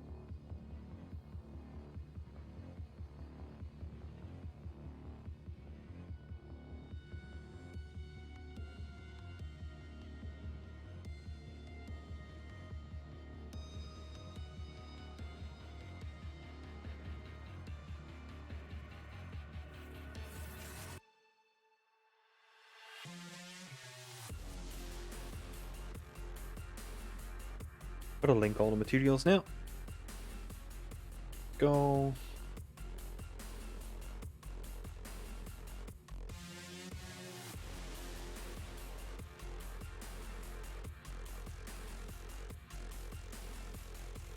And this is the mill. Perfect.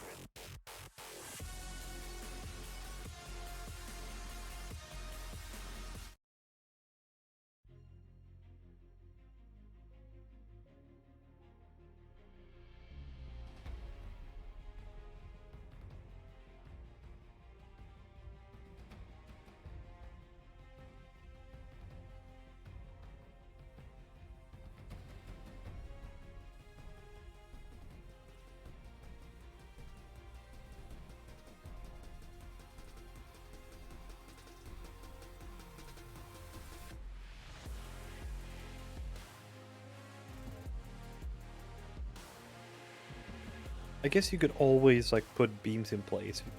Fascinating.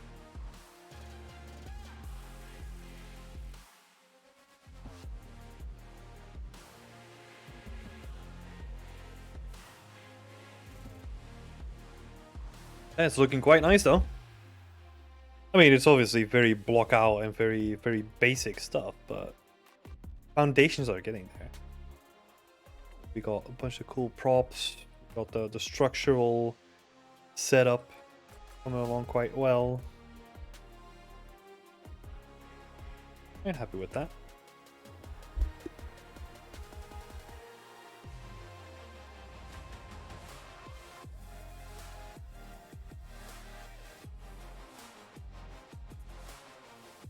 Alright, so we've been going for 3 hours and 40 minutes, so I think I'll leave it there for now.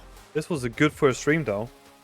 I'm gonna see if I can do this like every Friday, and then we got every Wednesday I'll be back for like Work in Progress Wednesday, where I give feedback to like a lot of other people as well. So yeah, I'll leave it at that. Thanks all for being here. Thanks for enjoying the stream and giving all the good comments and remarks. I love the chat participation today. So yeah, want to see me create more art? I'll be here next week. Bye everyone.